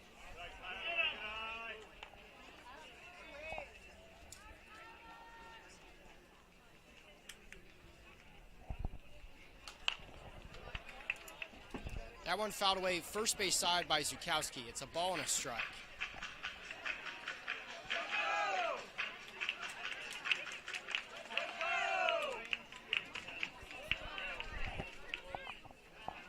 One pitch from Yasa. That one a breaking ball that misses inside.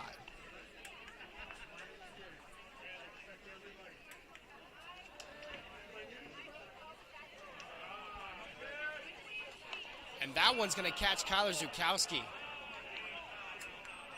And Yasa immediately comes off the mound and is saying it's a foul ball. There was a similar dispute with Tyler Hawley, who got hit near the hands. Zukowski's pointing to the exact spot, trying to show Dean Poteet that he got hit. And Yasa was sure that it was a foul ball. He's writhing in some pain. And now Owen Firestone having a conversation with the home plate umpire, Poteet. Nonetheless, you shouldn't be relying on that to be a foul ball. I mean, if it's going to hit you in the hands, it means you missed the pitch inside. And so you can't, beggars can't be choosers.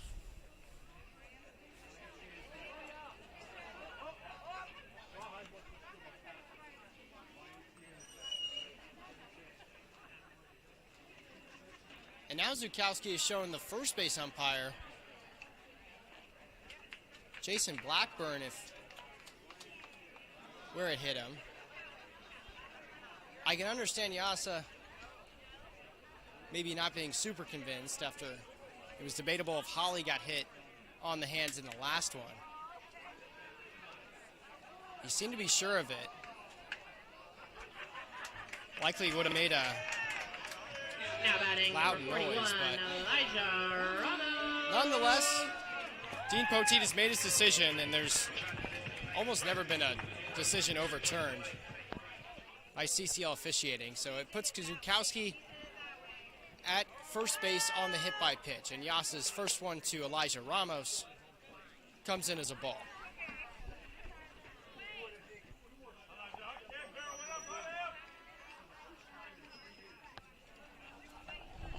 leg kick and the pitch from the righty. It's a swing and a miss by Ramos for strike one. Brady Carvalho, a lefty, up and loosening for the Stompers. No action in the pen for the Crawdads as of right now. 1-1. That one foul tipped into the mitt of Firestone for strike two.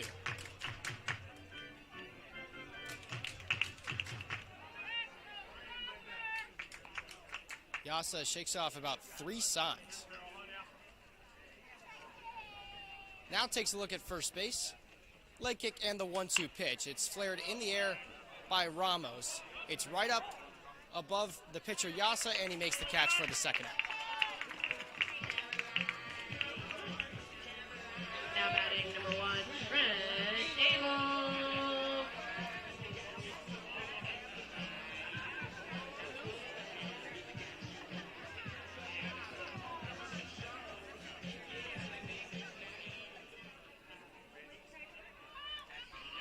The first baseman, Kosciuszko, holding on Zukowski.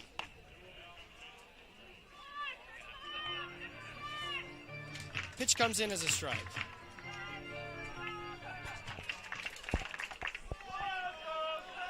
Yasa set. Righty on righty matchup versus Trent Abel. His 0-1 pitch misses the zone.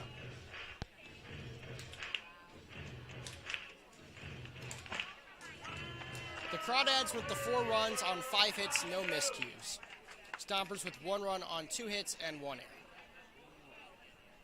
1-1 count, a runner on first base with 2 outs. The pitch, a check swing from Abel. It came in low and a ball.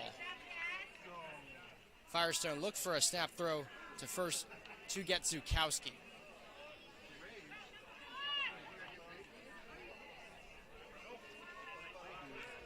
Abel's worked 2 walks so far today. He's ahead in the count 2-1 here. Pitch from Yasa. That one skips away from the catcher Firestone. Zukowski from first to second, he gets there standing up.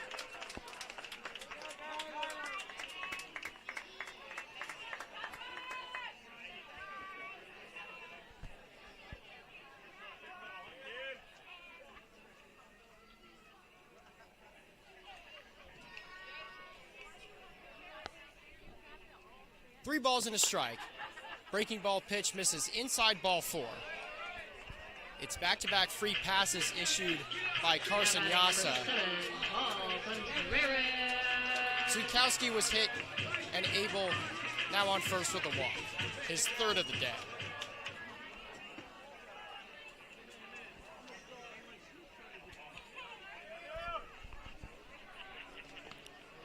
That one, another one that skips away from Firestone. Zukowski now to 3rd, Abel to 2nd. And a ball to Paul Contreras. Zukowski had a great jump on that one, Ryan. I think that one goes down as a steal. Yasa, we've seen struggle with his command a lot. If one gets past Firestone here, Stompers get a run. 1-0 on the ground on the left side. The shortstop, Royo, picks it up. He fires to first. It's in time. So it wasn't a perfect inning by Carson Yasa, but he keeps it at just 1 run for the Stompers. Walnut Creek, since the first inning, has had control of this one. It's 4-1. A new pitcher emerges from the bullpen for the Sonoma Stompers. We'll tell you everything you need to know about him when we come back. With Stomper fans, and we all get to have fun, all right? Yep. And I remember her right there. Fantastic. Woo-hoo! Everybody's up. Stand up. Here we go. Sing it loud. Sonoma proud. That's right. Woo-hoo!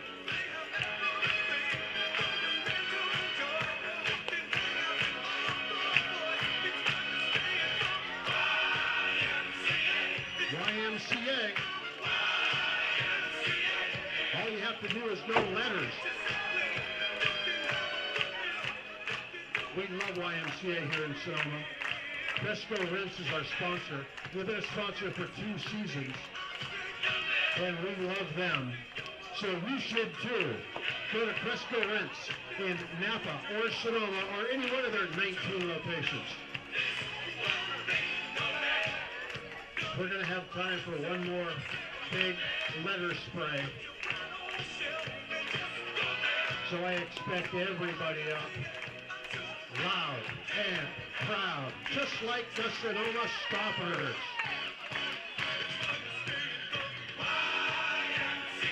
That's right. It's corny, I know. But that's okay. We like having fun. Having fun is great. Now pitching for the Stompers, number 38, Brandon Carvalho. YMCA. YMCA.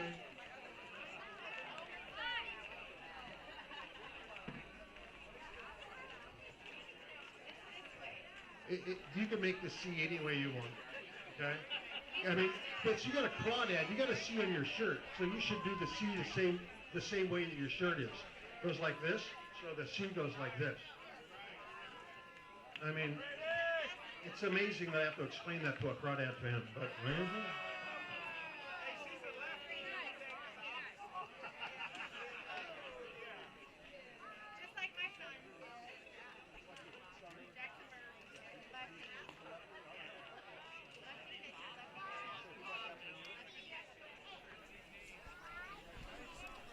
The third pitcher of the evening for the Sonoma Stompers is now on the mound. It was first Tyler Looney, then Jason Deshawn for the last inning, and now it's Brady Carvalho. The pitching change brought to you by Sweetwater Spectrum, life with a purpose for those on the autism spectrum. Jason Deshawn went the fourth inning, gave up 1 hit, 1 earned run, 3 walks, no strikeouts. And now Carvalho out on the bump for his third time this summer. He's made 2 appearances in CCL play, and his first 3 pitches are 2 balls and 1 strike. He's gone 2 innings, no runs, no hits, 2 walks, and a strikeout.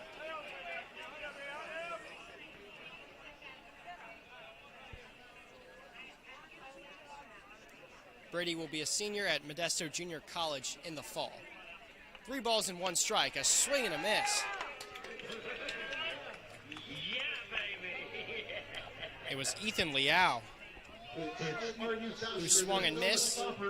And now Carvalho in his first batter is at a full count. This one fouled back by the righty. It's a 3-pitch mix for Carvalho, the fastball, a slider, and then a changeup.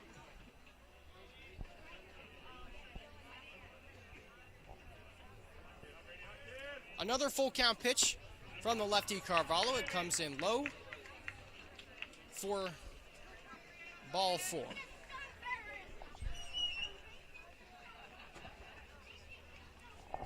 The second time Liao is on base tonight, he reached for the fielder's choice in the third inning. And someone else who does not have a hit today is Benjamin Royo, who steps into the box. Struck out in the first, popped out in the third. First one from Carvalho is a swing and a miss. Ryan, we stay within a slam, and they've done it here, and Stompers pitching's worked out of traffic, but you have to go back to bases loaded in the first, bases loaded in the second, and you only have 1 run to show for it. Outside from Carvalho. And it's just those missed opportunities in the early innings. They come back to bite you. The runs count all the same. A 1-1 pitch from Carvalho. That one sent in the air to the shallow center field. Coming on is the second baseman Ramos, and he makes the catch for the first out. It reminds you of the early in the year struggles when they just couldn't get that hit with runners on base, and that changed. For a while there, they were getting the big hits. They obviously had the 2 big games against the Legends, 13 runs, 16 runs. But it's innings like that changes the game, and then it's games like this when you're trying to chase down first-place teams. The right fielder Zukowski just backed up as Jackson Bird approached the lefty's batter's box, and for good reason. There was a double sent down the right field line last time by Bird when he was up to the plate. He looks at a 1-0 pitch that comes in as a called strike 1.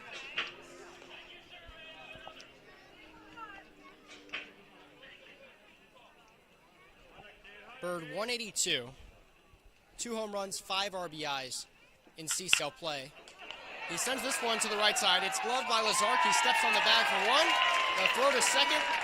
And a tag out by Trent Abel, the shortstop. It's a Sonoma Stack double play against Brady Carvalho out of his first inning of work. The Stompers keep this game at 4-1. We'll be back on the Sonoma Stompers Broadcast Network. By GMH Builders.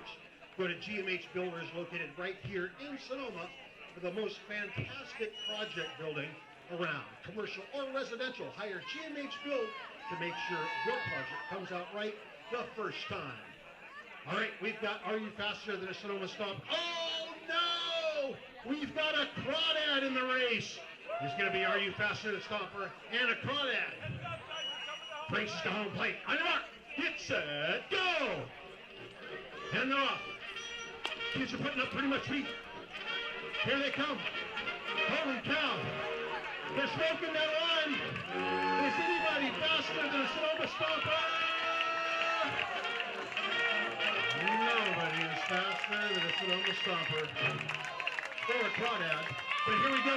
Coming down at the end. We got the final 3, final 2, final 1. 2 down to the end. Fantastic. Are You Faster Than a Sonoma Stomper? Brought to us by GMH Builder.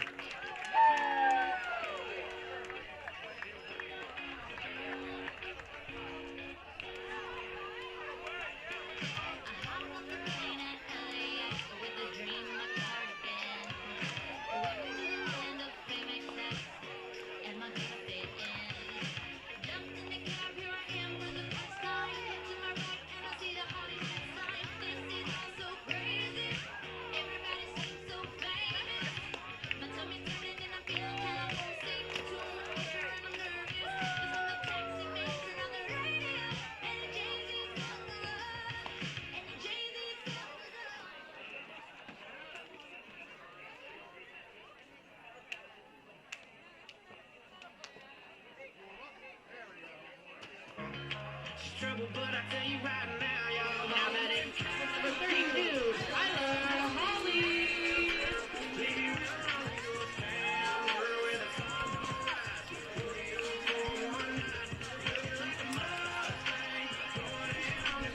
Carson Yasa out there for a 5th inning of work.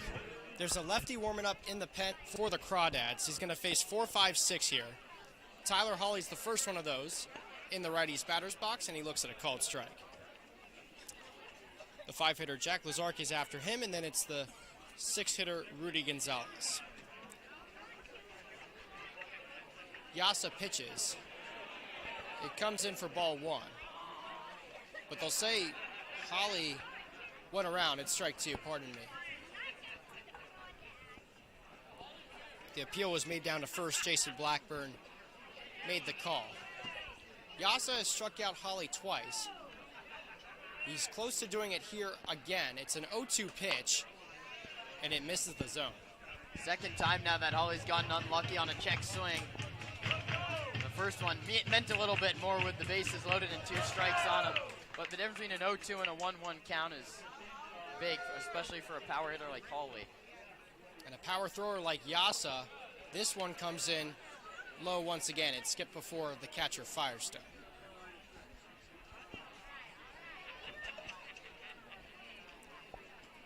Pitch count up to 94 for Yasa. It's an even 47 strikes to 47 balls.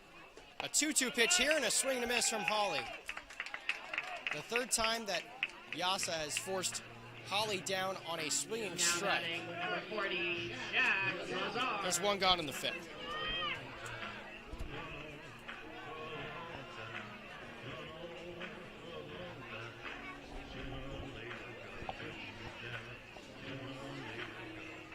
Yasa had 4 strikeouts through the first 2 innings. Got 1 more in the 3rd. Now he's got 1 in the 5th. His first one to Jack Lazark misses the zone. Lazark 0 for 1 with a hit by pitch. 1-0 from Yasa, broke the bat. It was sent right back up the middle. The shortstop Royo has it. He goes to first, and it's in time for the second out. That piece of the bat almost hit Yasa He tried to get his glove down on the mound to get the ball, and then had to evade the wooden shard heading his way. Luckily, he's okay with a smile on the mound. He's almost done with his 5th inning.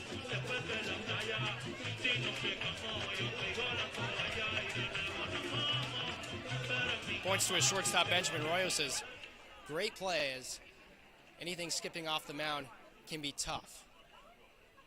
Yasa's first pitch now to Rudy Gonzalez. Comes in as a called strike.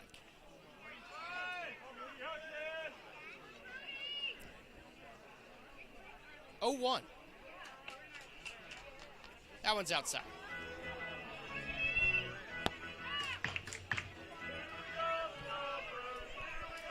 That broken bat brought to you by Freeman's Home Improvement. No balls, 2 strikes, 2 outs. Yasa pitches. It's chopped back up the middle by Gonzalez. It's to Benjamin Royo once again at shortstop, and he makes the 6-3 put out for the 2nd straight time. Right. Carson Yasa walks off the mound. He's greeted by a lot of his teammates in the dugout. It could mean the end of the day, as he tops out at, I think, exactly 101 pitches, if I have the count correct. He's done. Brady Carvalho out for Sonoma, trying to limit the damage at just 4 runs. What's your favorite part of the song? He likes the bump, bump, bump. See, so you don't have to know the whole song. Now, we've got a brand new Sweet Caroline singer who said he's going to swing it louder than anybody else. All right? So you guys got to give him some competition. Touching hand, reaching out, touching me, touching you. Everybody now. Sweet Caroline, bum, bum, bum. Good times never seem so good. So good, so good, so good.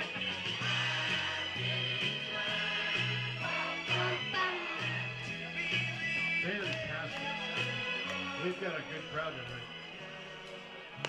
Now we've got a Sweet Caroline corner over here. They said they were gonna participate. You did?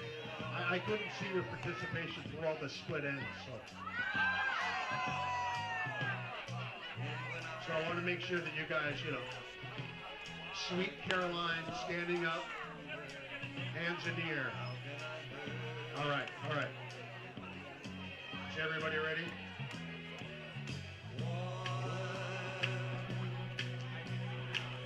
Touching warm, reaching out, touching me, touching you. Everybody.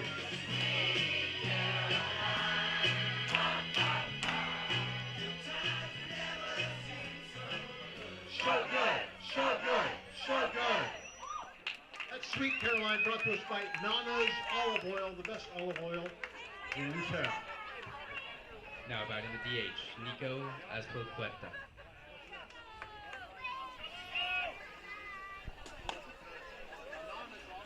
Nico Azpilicueta throws his whole body at the first pitch from Brady Carvalho and misses. Stung his hand so bad. And now an 0-1 pitch from the lefty Carvalho, out for his 2nd inning of work. It skips in the dirt.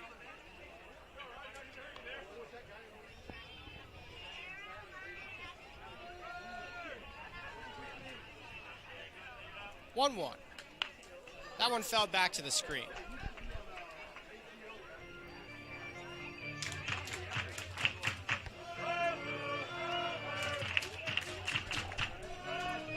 One defensive change for the Sonoma Stompers. The right fielder, Kyler Zukowski, now out of the game. It's Nick Sebastiani in the outfield, who made his first 2 starts in CCL play this week. Not sure why Zukowski is out of the game. He was hit on the arm area. Could be his wrist. He was hit by the pitch from Yasa, so could be the reason he's out of it. Yeah, Allie, the athletic trainer, looking at Zoo's wrist down there in the dugout down the first base line. And Nick Sebastiani is a true shortstop. You put him out in left field, and now he has to play in right field, which is a much more difficult position to play.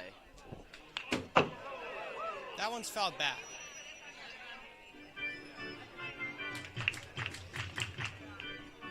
We have two outfielders right now that are not natural players in that position. Vanancini, a shortstop, or Sebastiani, a shortstop, and then Vanancini, a catcher and first baseman. 2-2 from Brady Carvalho. It's sent in the air to the net, and that one is way back and gone. Nico Azpilicueta, the DH, leaves the yard.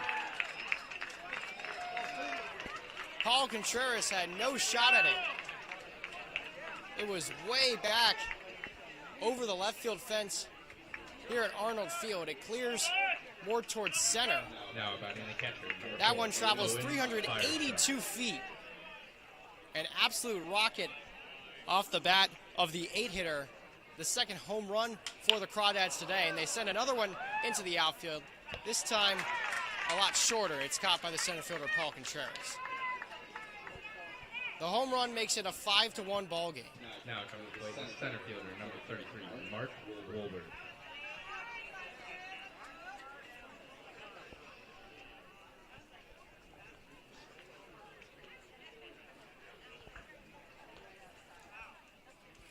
Carvalho pitches. This one to Wolbert. Comes in as a strike. Another one from Brady. That one chopped right back at him, just goes over his glove. Here comes the shortstop, Abel. It goes under his glove, and there'll be no throw made at first. That one just unlucky, but it hits off Carvalho's glove. If it makes it to Abel, he makes that play, but a little bit of a misdirect after hitting the webbing of the pitcher, Carvalho, leads to the infield single. Walker.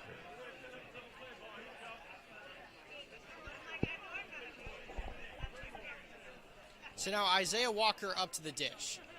First one from Carvalho, gets away from the catcher Gonzalez, and Wolbert from first to second.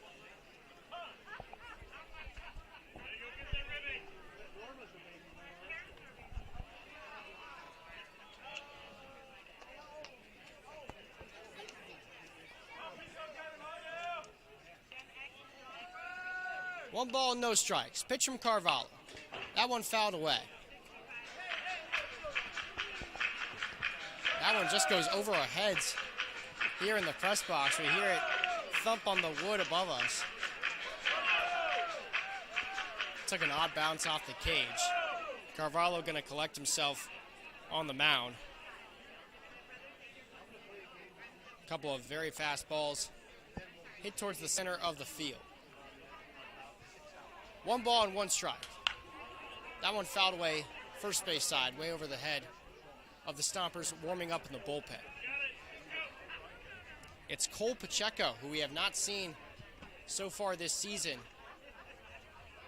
The righty taking his warm-up pitches for Sonoma. We'll see if Brady Carvalho can finish this inning. A ball and two strikes. Pitch from the lefty. Comes outside.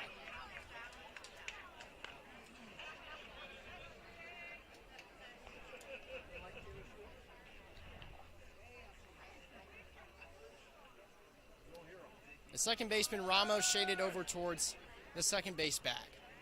2 balls, 2 strikes. A runner on second with 1 out. Carvalho looks that way, now pitches. This one sent out to center field once again. Going over is Paul Contreras, and he makes the catch in the gap. Faking the tag is Wolbert. He'll hold at second base. There's 2 gone. Now batter the first baseman, Cole Kosciuszko. That brings up Cole Kosciuszko.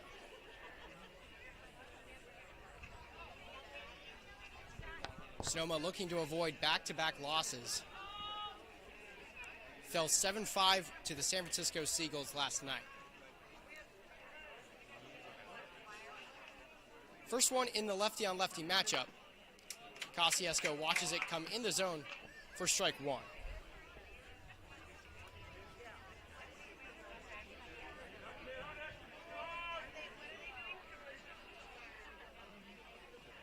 Oh, 1 pitch. That one's in there for strike two. Carvalho has somewhat struggled to get ahead. He's 1 strike away from ending the inning here. An 0-2 pitch. The lefty lifts his leg and pitches. It's sent in the air to right. Coming on is Sebastiani. He lets it drop right in front of him. He throws it in. Wohlberg slides into home plate, and he's safe. It was cut off by the first baseman Lazark, and he had to, in order to get it to home plate, and Gonzalez just could not apply the tag. It's an RBI single for Cole Kosciuszko. And on an 0-2 count, he extends the lead for the Walnut Creek Crawdads. It's 6-1. That's just a good piece of 2-strike, 2-out hitting from the league's RBI leader. You almost assume he's going to get the job done at this point. Just yanks that one into right. Sebastiani, a tiny bit of a late break. Again, not a natural right fielder. This is his first inning ever out there in right, but a tough go of it. The day is done for Brady Carvalho. He was doing okay in the 5th. Things started to go awry here in the 6th. It's Cole Pacheco out of the pen for the Stompers. It's his first time on the mound all season for Sonoma. And we'll give you everything you need to know about him when we return. My nephew, my grandson, and yes, and yeah. Fantastic, Norma. Great to have you here. Woo-hoo!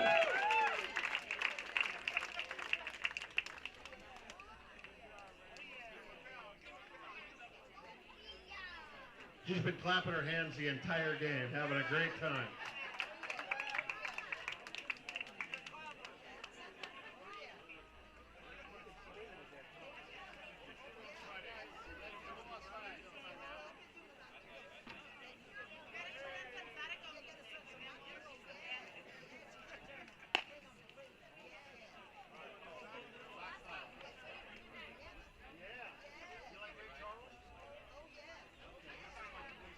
Now pitching for the Stompers, number 48, Cole Pacheco.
We're back at Arnold Field. Thanks for sticking with us in this 6-1 ball game. The Stompers trail the Crawdads. Brady Carvalho done after 1 2/3. It's Cole Pacheco now on the mound for Sonoma. The book is not closed on Carvalho. We'll tell you how his night went soon, but he's got a run on first base should it come around to score. Cole Pacheco pitches to Nico DeFazio. And his first 2 pitches are a ball and a strike. Pacheco from Turlock, California stands at 6'5", 235 on the bump. The righty pitches, and it misses the zone. He'll be a junior at the University of Southern Indiana in the fall.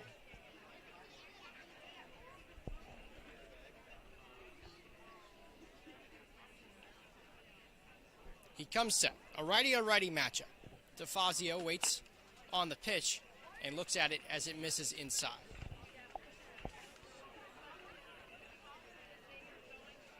DeFazio's first at-bat was in the third inning.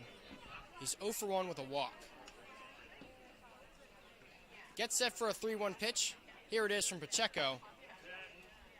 That one misses just below the zone for ball 4.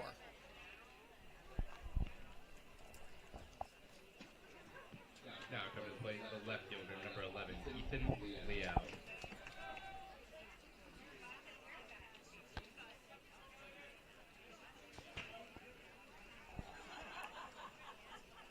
Ethan Liao now up to the dish.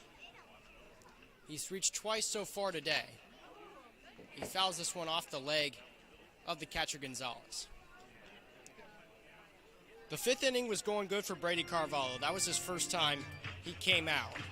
He walked his first batter, then forced a pop out and a double play. And then his first batter of the 6th was Nico Azpilicueta, and he belted one over 380 feet out of here at Arnold Field. And from there, a fly out, then he allowed a single, another RBI single by Cole Kosciuszko, and his night was done. Cole Pacheco, however, is just 1 strike away. He pitches to Liao, and it misses.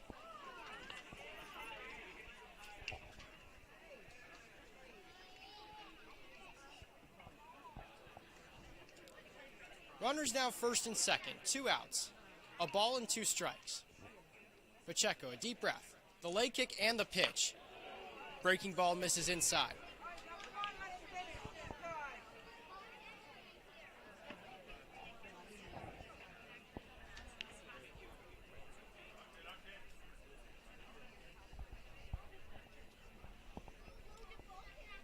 Two balls and 2 strikes. The pitch from Pacheco skips away from Gonzalez. Comes in as ball 3. Runners from first to second go in to second and third.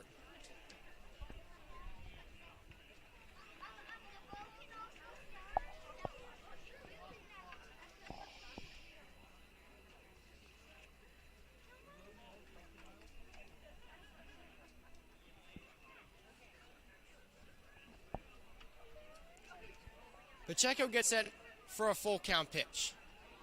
The runners will be going with 2 outs. It's grounded up the middle by Liao. Here comes the shortstop. Abel, he flips to first. It's just in time. And the Stompers get out of the inning. But not without allowing 2 runs from the Crawdads. A home run by Nico Azpilicueta and an RBI single by Cole Kosciuszko make this a 6-1 ball game. Go ahead and give us the first song. They're going to try to guess what TV show this song is from.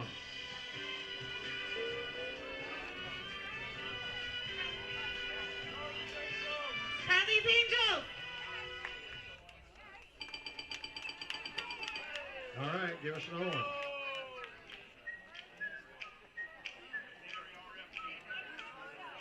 Try it. It's her. Leave it to Beaver. Leave It to Beaver. Andy Griffith Show. You are very bad at this game. Go ahead, give me another one. All right. Rockford Files.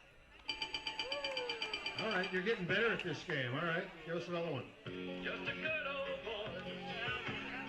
Dukes of Hazzard. All right, she's not as bad at this game as I thought. All right, give us another one.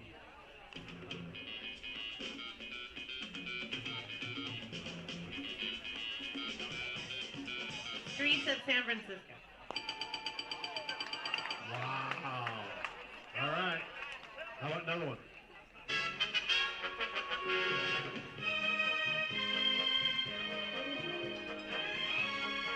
Really, you don't know this one?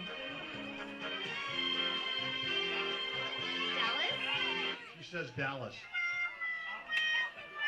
That's Morgan Mindy. Come on. All right. That's Gen X TV. Thank you very much. Back to baseball. The 102nd pitch Now batting the DH. is about to come from the right arm of Carson Yassa. It will go to Luke Rossi to start off the bottom of the 6th, and it misses inside.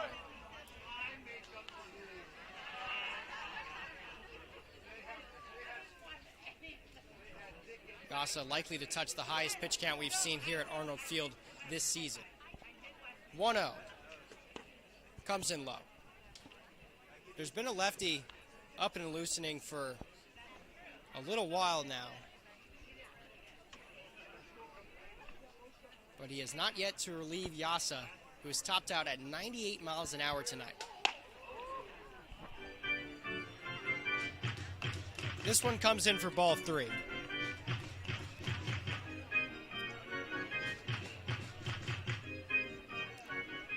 Rossi has popped out and lined out so far tonight. He looks at ball 4 there, and he's on base for the first time today.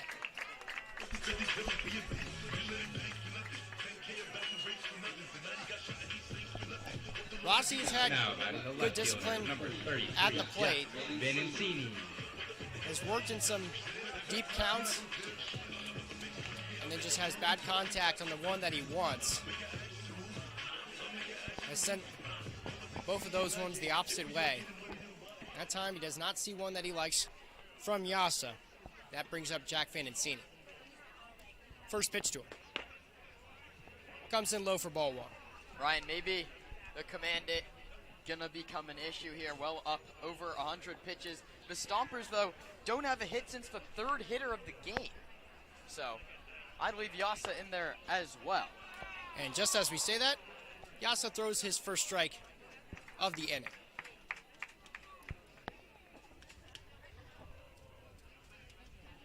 I'm Ryan Bridges alongside Kieran Costa. A ball and a strike from Yassa, and now strike 2 as Fantancini fouls it away. Jack is 0 for 1 with a walk in the 2nd. Was stranded at 3rd base.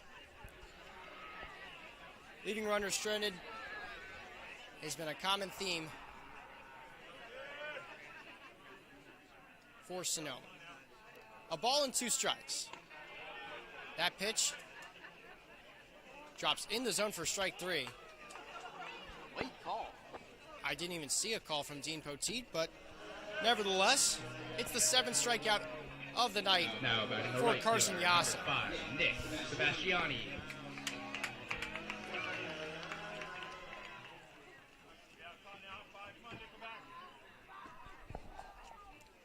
Yassa fires his first pitch to Nick Sebastiani. Ryan, the fastball is still coming in at 95, so his arm is fine on that front. He's still hitting his top velocities, but that was his first looking strikeout all night. Breaking ball pitch here misses the zone. He's bounced back so well from some tough situations, especially in the first inning. 2-0. That one misses. It's 3 balls and no strikes.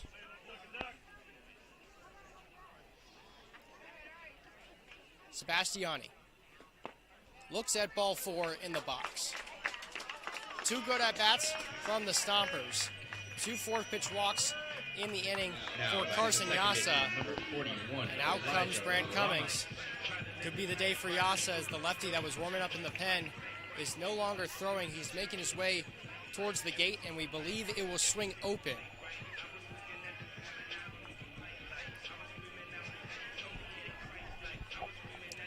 We'll take a quick step aside as the reliever will come in for the starter, Yassa. He's got 2 runs on 1st and 2nd that would be charged to him. We'll see if the reliever can get the last 2 outs of the 6th.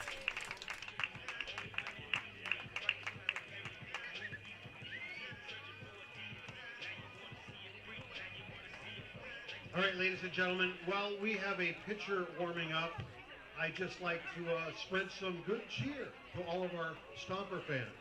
We have Ryan up here. It's his birthday today. So everybody can sing happy birthday, all right? Happy birthday to you. Happy birthday to you. Happy birthday, dear Ryan. Happy birthday to you. He's 24 years old today. So what do you think of your little brother now? Happy birthday from everybody here in Sonoma, Ryan.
Carson Yasa's day is done.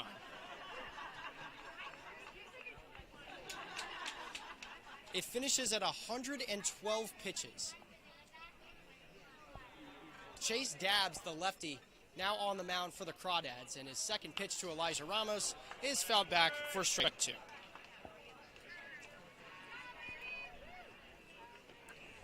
We'll give you the final line on Carson Yasa when we can. He's got runners on first and second that would be charged to him, so the book is not closed. For Chase Dabbs, it's his fifth appearance in CCL play this summer. He looks at second, now fires an 0-2 pitch. It's swung on and missed by Ramos for strike three.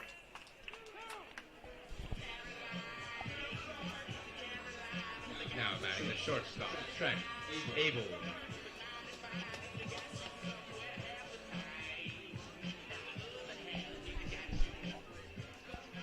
Chase Dabbs, those 5 appearances. He's gone 12 innings. Has a 2.25 ERA. His first one to Trent Abel comes in as a called strike. It's 15 strikeouts to just 7 walks for Dabbs. He's only given up 7 hits as well.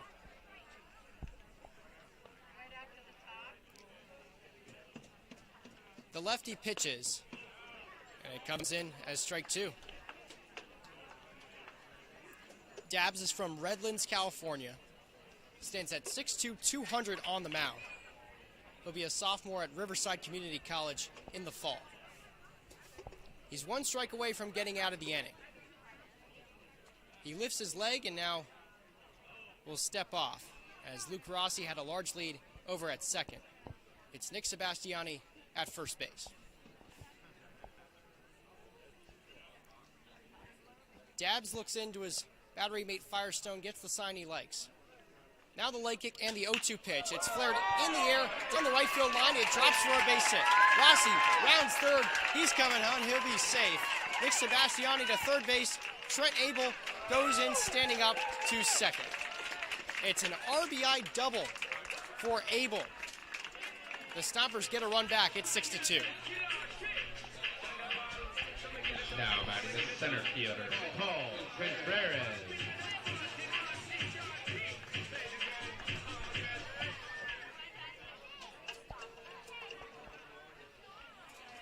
Paul Contreras steps up to the plate.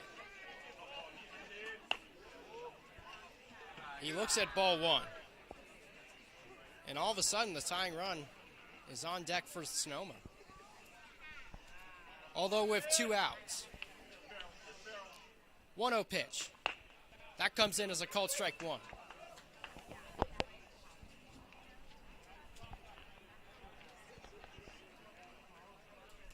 Comes in as 92 miles an hour from Chase Dabbs.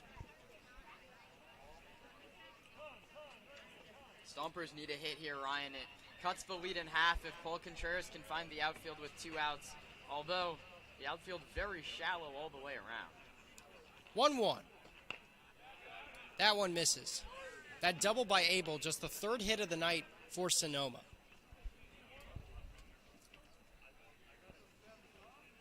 They've worked quite a few walks and hit by pitches against Yasa. 2-1. That one's low again. Another nice stop by the catcher, Firestone, with the runner at third. If Dabbs wants to reset, he can put in ball 4 to Contreras and bring up Tyler Hawley, but he has a grand slam this summer, so that might not be wise. The 3-1 is sent up the middle and drops into the outfield for a base hit. Nick Sebastiani comes around to score. The stop sign given to Abel at third base. It's another RBI hit for the Stompers, this time a single from Paul Contreras. The Stompers get now 2 runs in the bottom of the 6th. Now batting the third baseman, Tyler Hawley.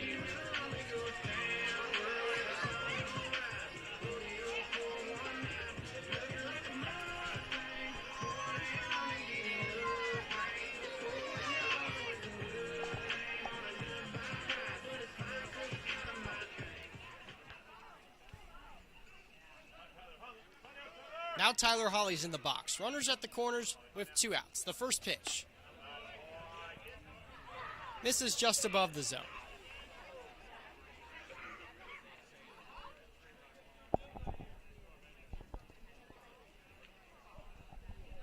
Dabbs comes set. Lefty on righty. 1-0. A breaking ball misses.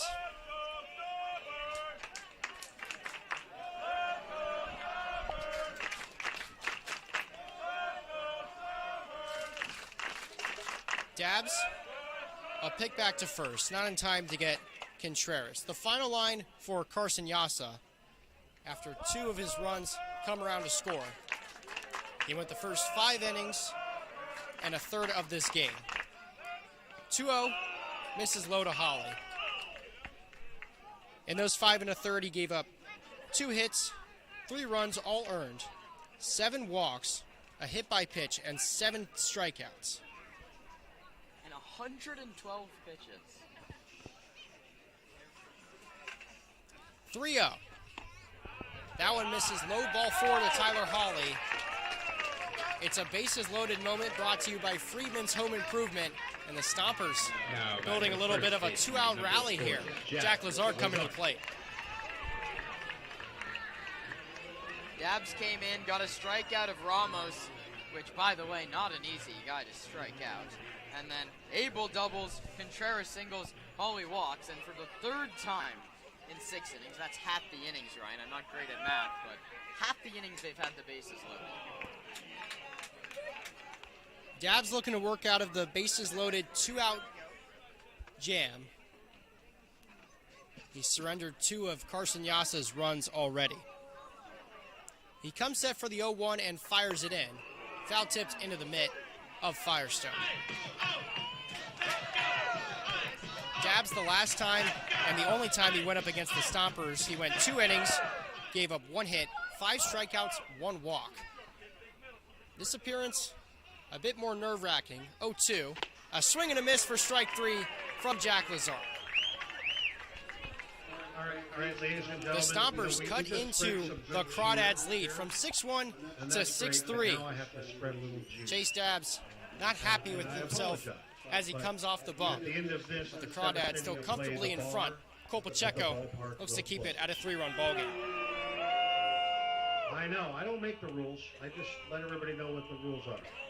So I tell you what you can do. You've got a full inning. That's 6 more outs to enjoy Flybird margaritas, beer, wine, anything you want. And if you still want to drink after that, which I know a lot of you do, I'll meet you for a nightcap over at Steiner's, okay?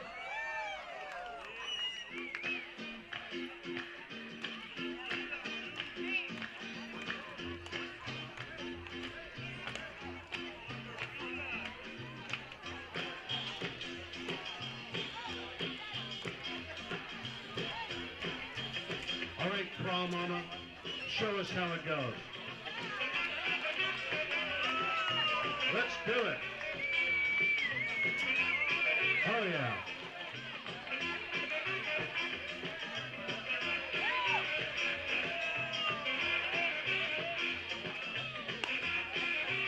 From our Craw Moms. Oh, we got someone here. He's flossing. Check him out. Unbelievable. The hero.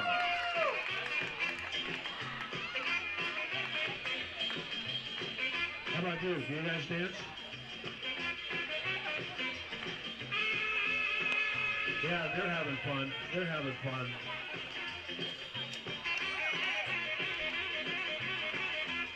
How about you, sir?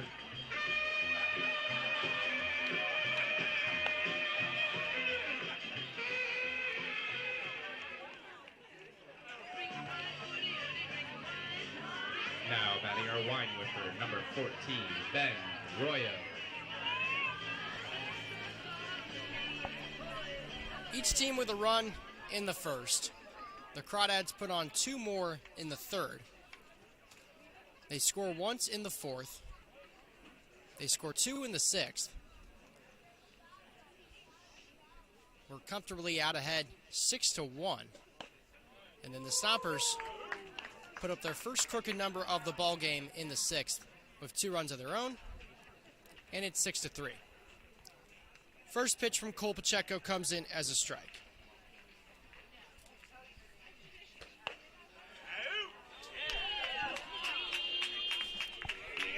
His second to the shortstop, Benjamin Royo, also a strike. And now Pacheco looking for his first strikeout. He steps off.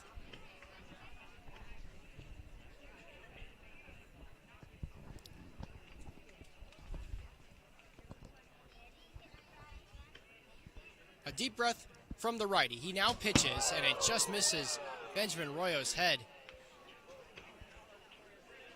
A good way to avoid it is Pacheco just totally lost the command on that pitch.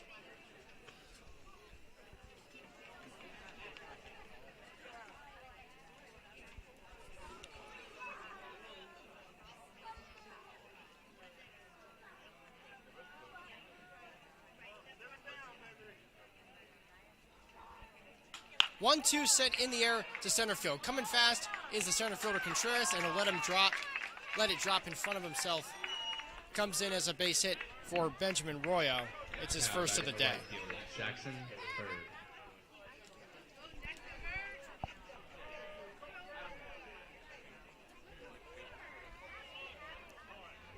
It's now Jackson Bird's turn to hit.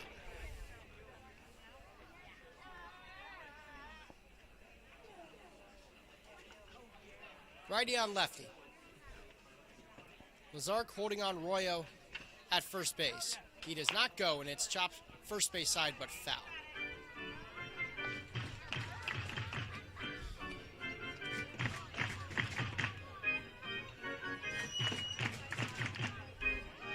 The Crawdads with 6 runs on now 9 hits after that single right there from Royo. Stompers with 3 runs on 4 hits and 1 error. An 0-1 pitch coming from Pacheco. Late kick, and here it is. It's fouled away once again by the lefty Bird.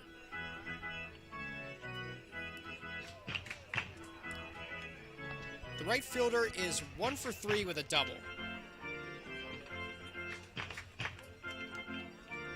came around to score in the fourth thanks to a wild pitch. No balls and 2 strikes. Pacheco takes his time, now pitches. That one comes in outside.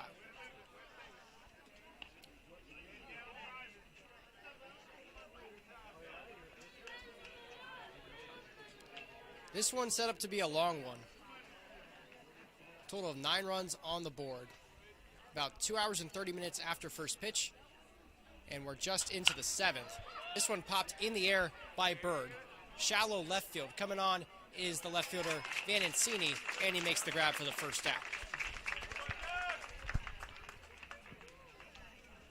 Now batting the DH, number 22, Nico Azpilicueta.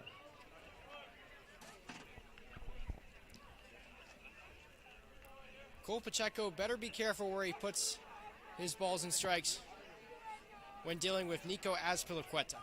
He homered back in the 6th. Before the first pitch to him, a pick back to first.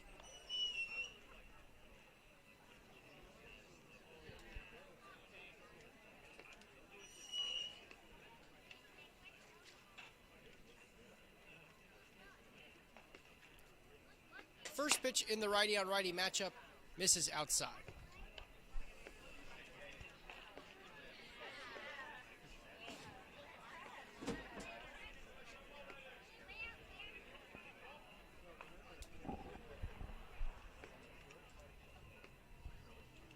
One-0, fouled back.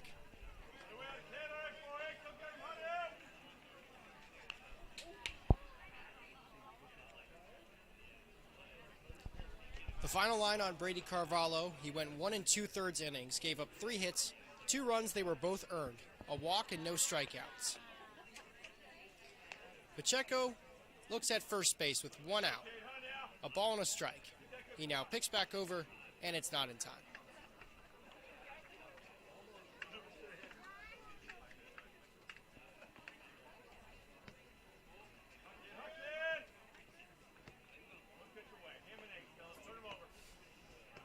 Stompers in double play depth.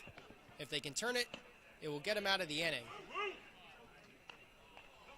That one misses just outside.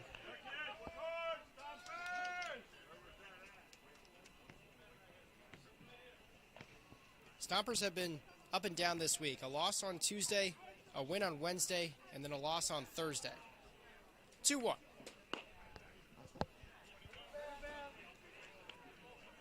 Misses for ball 3.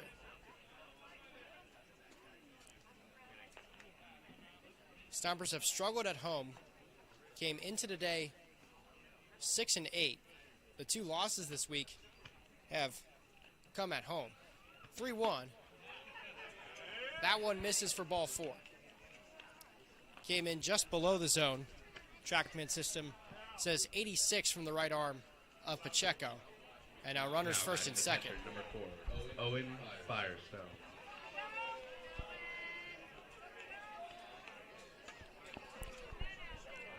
Owen Firestone is 0 for 3.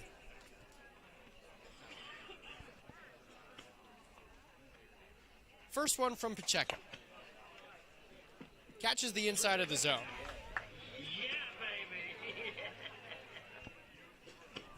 Firestone is the only Crawdad that has not reached tonight. Righty on righty once again. 0-1 pitch. That one's in the zone for strike 2.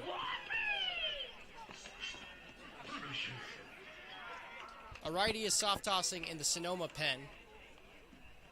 Zach Pace does not want to let this game get out of hand. The Stompers 3 games back of the first place Crawdads, trying to chase them down in the CCL North. 0-2. That one on the ground right side. Jack Lazark has it at first base. He goes to second for 1. The relay to first is in time. The Stompers turn a double play. Trent Abel at shortstop fired it to Cole Pacheco, the pitcher who was covering the first base bag. And the Sonoma Stack double play gets them out of the 7th inning. They pick up the bats in the bottom half. It's time to stretch in Sonoma. The Stompers still trail by 3. Everybody knows it. Let's go.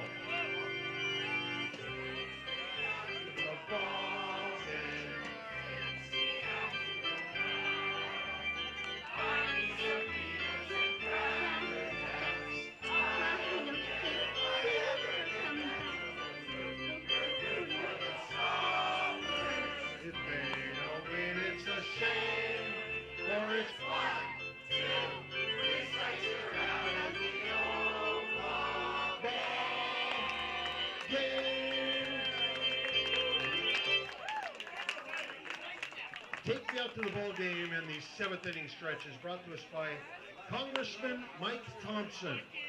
You can see his sign right out there underneath the American flag.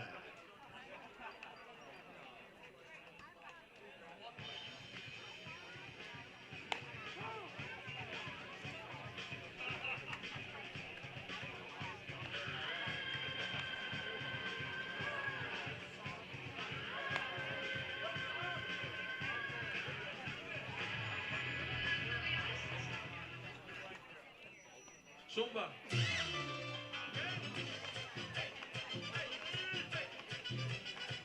Now batting the catcher, number 45, Rudy Gonzalez. Stompers trail 6-3 to the Crawdads in the second of a 3-game homestand. Welcome back to the Sonoma Stompers Broadcast Network. I'm Ryan Bridges alongside Kieran Costa. After this half inning right here, Kieran will have you on play-by-play for the 8th and 9th. First one from Chase Dabbs to Rudy Gonzalez comes in as a called strike.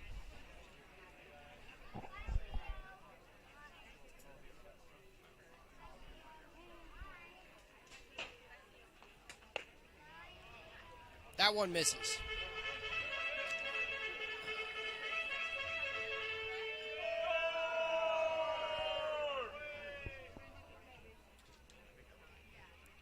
The 1-1 almost hit Rudy Gonzalez. He had to jump with 2 feet to get out of the way. Pitch came in low as well for ball 2.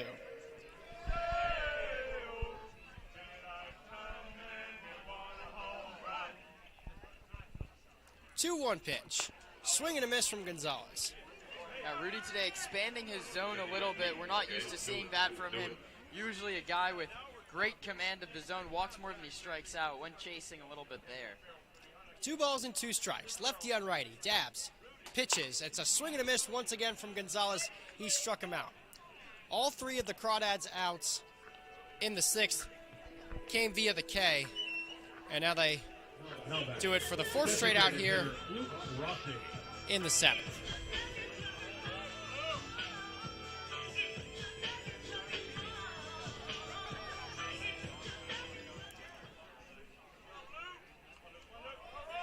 Luke Rossi's last trip to the plate was his best of the day. He walked and came around to score.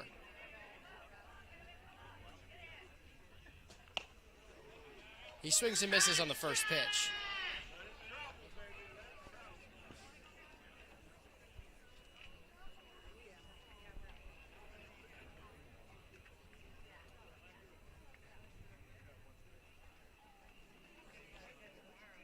Oh, 0-1 from Dabbs. That one's outside. Coming into this at-bat, it was 14 strikes to 9 balls for Dabbs. He checks the scoreboard out in right field. He sees a 1-1 count and now throws his next pitch. It's another swing and a miss from Rossi.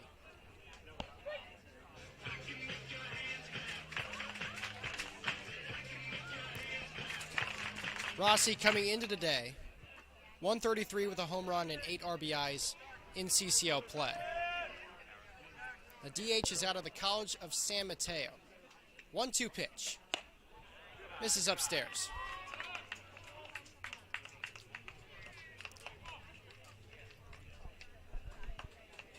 Ran into Luke in the parking lot. Heading into today's game, he said, misses being in the field, but it gives him some more energy in the box. We'll see what he can do here with a 2-2 pitch, and he looks at ball 3.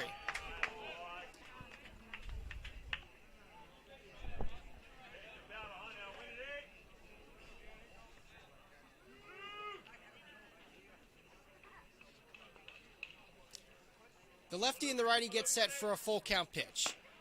Here it is to Rossi, and it's in the zone for strike 3. Luke can't believe it. He was on his way to first base and got the bad news from Dean Poteet. Left fielder Jack Benancini. That's now 3 straight strikeouts for Chase Dabbs. He's got 4 on the day.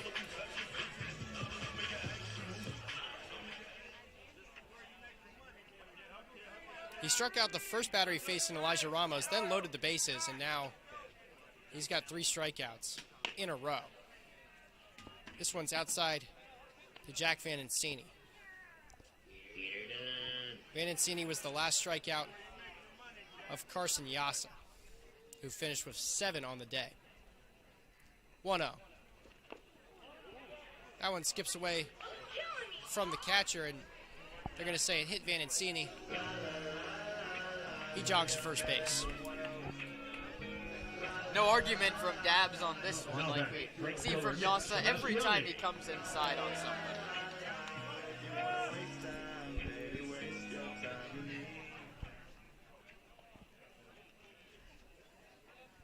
Vanencini with a small lead, and Nick Sebastiani looks at a first pitch ball.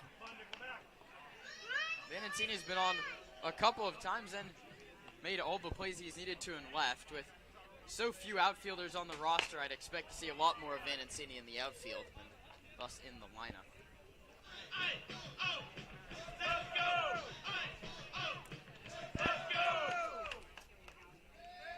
A 1-1 pitch from Dabbs. It's sent back up the middle and through for a base hit. Vanencini to second. It's a single for Nick Sebastiani. He reaches for the second time today, and it's his first hit of the night. It was almost lined right at the pitcher Dabbs, and he missed it with his glove by less than a foot. Goes in the scorebook all the same. A nice hit baseball up the middle by Sebastiani. The Stompers trying to start another 2-out rally. It's up to Elijah Ramos to keep it going. First pitch. Fouled away.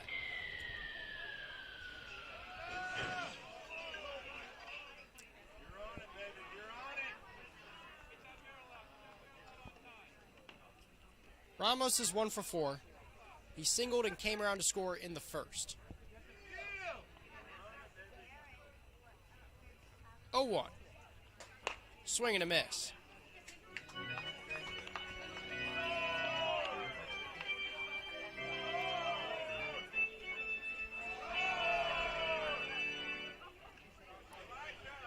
Ramos was down on 3 pitches to Yassa. Now he's in danger of that once again. The 0-2 is another swing and a miss from the righty, inning over. Third time Ramos has struck out today as the leadoff hitter for Sonoma. No runs come across for the Stompers. They do get 1 hit and 2 of their batters reach. They strand another 2 runners in this inning. It's now 13 through 7 innings. They still trail this game by only 3 runs. Kieran Costa narrates the 8th and 9th inning when we return.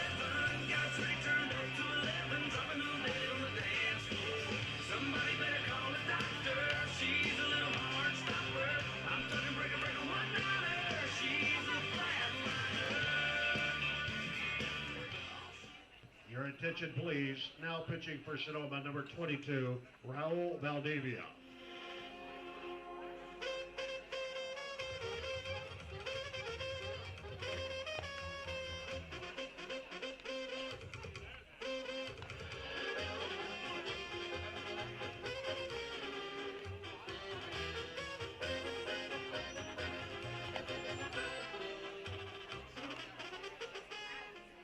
Con la people ya no se me ve, y como ven, pues todo bien. Los radios siguen tronando al 100, los plebes también. Salí el 19 para resultar más aparatos, por razones y un buen respaldo. Por ahí me vieron y fue echando vergazos, rifle en el hombro, piernera la dio Under Armour. Bueno, los verdes fueron blancos, fueron azules, y con todos pude, les puse un recule. Pelada no estuve y por el patrón no me detuve, y no disimulé, solo hice mi deber. Pura doble P, primo. Jálate con él. Ay, mamá.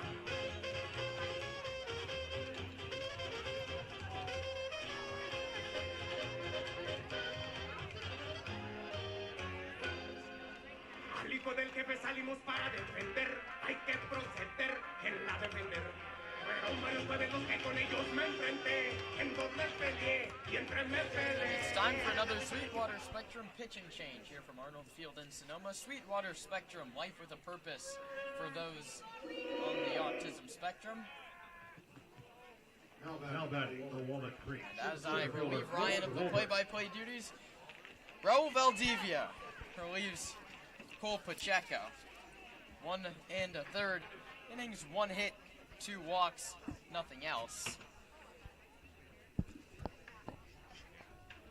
Valdivia delivers. To the top of the order in Mark Wahlberg. The pitch is low. Valdivia in 6 games in league play, 5 2/3 innings, 4 strikeouts, 5 walks. Due to a 4 earned run appearance against the Seagulls where he didn't get an out, the ERA has ballooned up to over 11. Hey, don't look at me! Keep your ball! That was in the 18-2 loss.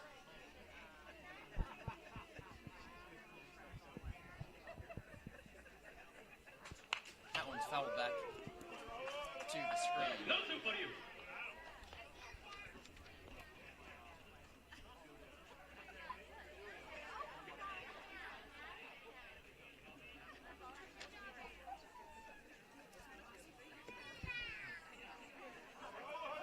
Raul comes set, ready to deliver a 1-2 to Wahlberg. That's bounced to first and foul, says Jason Blackburn, officiating down the first baseline. We'll do it again at a ball and 2 strikes. Valdivia from Menlo College, just 18 years old, another one of the younger guys on this team. He worked against the Crawdads last week and gave up an earned run in 0.1 innings. Brady Carvalho came in and saved that outing with a double play. That one's bounced weakly to second. Wahlberg is retired for the first time today by Sonoma pitching. He'd homered, reached on an error, walked, and singled. Now batting. Second baseman 3 Isaiah times, Walker. Many as the entire Stompers team combined. Bring up by Isaiah Walker.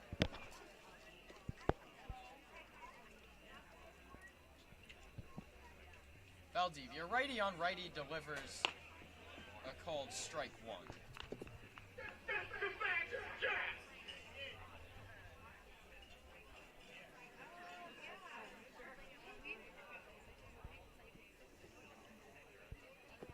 The UTSA Roadrunner takes a slider that just misses. It counts 1-1.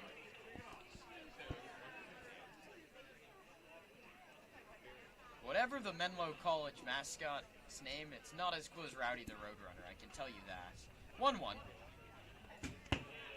Outside 2-1.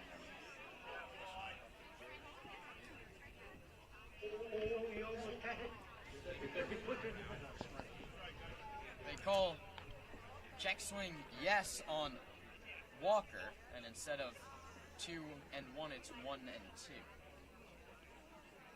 Isaiah singled in the first, singled in the third, popped out in the fourth, popped out in the sixth.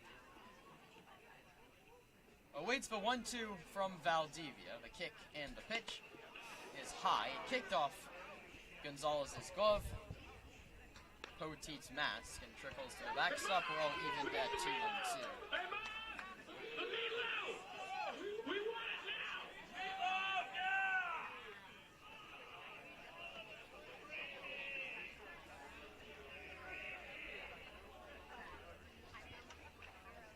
Two is grounded back towards Valdivia, up the middle for a base hit.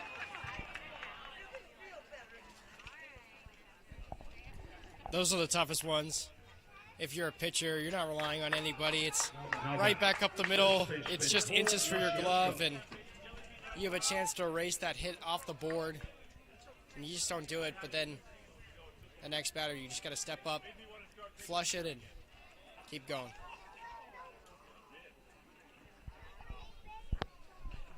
Brings the lefty Kosciuszko to the plate. He swings first pitch and spoils it foul over the Flyberg Margarita Lounge, set up down the third baseline here at Arnold Field. A busy day for Kosciuszko. He singled in the first, was stranded, struck out in the third, walked in the fourth, had an RBI single that chased Brady Carvalho from the game at that time in the sixth inning. He comes up here, 1 on and 1 out. The Crawdads doubling up the Stompers 6-3. He grounds this one to first, and it's off Lazar's glove down the line. He's going to go and chase it. The runner, Walker, was jogging, and now he's going to head into third. It's an E3 on Jack Lazark, the second error charged to Sonoma. Second and third with 1 out, and the unlucky inning defensively continues for Raul Valdivia. Now batting, number 8, Nico DeFazio. And for a team that prides itself on their defense, Ryan, not the best showing from Zach Pace's field. No, certainly not, but I don't know. Walker got to second and just thought the ball was already picked up, and Brent Cummings was like, come to me at third base.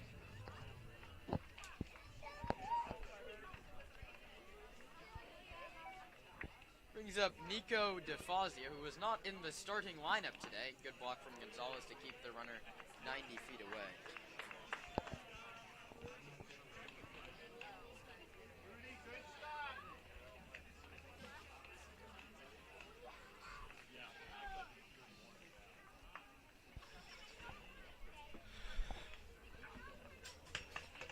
This has been one of the most interesting nights I have had at Arnold Field.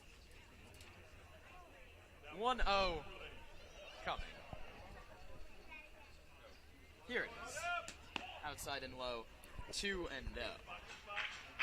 DeFazio came in to replace Cam Calvillo, who was named to the All-Star team earlier today, and you hope that's not an injury. He's one of the most fun players to watch in this league. He led the league in hits coming into today. But unless his teammate Cole Kosciuszko got 7 and hold that crown, DeFazio's walked, grounded into a fielder's choice, and walked again. 2 balls and 1 strike here to DeFazio. Walker's at third. Kosciuszko is at second. Valdivia trying to work out of a jam here in the 8th. Goes to the breaking ball and gets DeFazio to swing and miss. 2-2.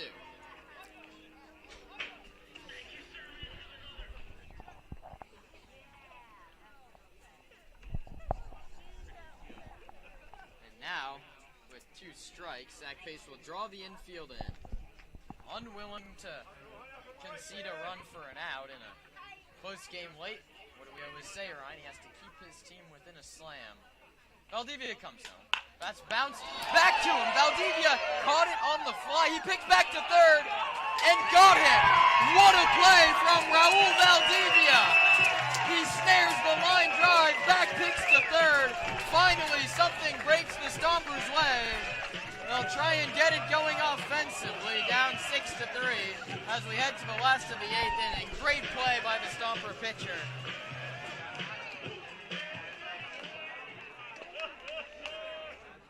Unleash the beast, unleash the fury, this is our house. We're the judge and the jury. Unleash the beast, unleash the fury, this is our house. We're the judge and the jury.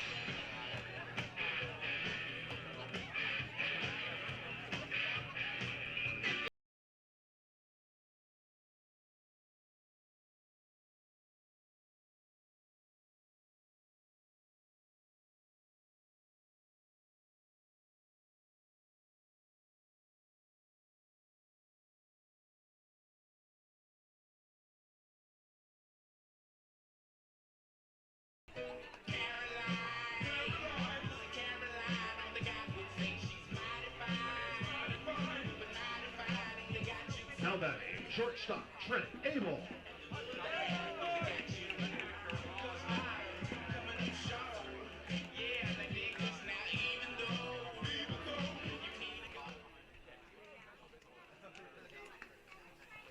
It's time for the Stompers to rally, and it's the right guy up to start it. Trent Abel has walked 3 times and doubled. An on-base percentage sitting at .355 entering play. Has only skyrocketed since. 1 out coming. That one's bounced to second. Walker fields and throws sidearm to first in time to get Abel for the first time today. And going back to the last inning, that play from Valdivia, if the Stompers come back and make this, I mean, it's a game right now, but if the Stompers come back and make it extremely close, that's one of the biggest plays. The infield is drawn in. That ball gets past Valdivia. It's into the outfield. Likely 2 more runs come around to score, and there's an 8-3 ball game. First win to Contreras in their called strike. And when there's only 1 out, too. So it's not to say that they can't get more in the inning. Incredible play.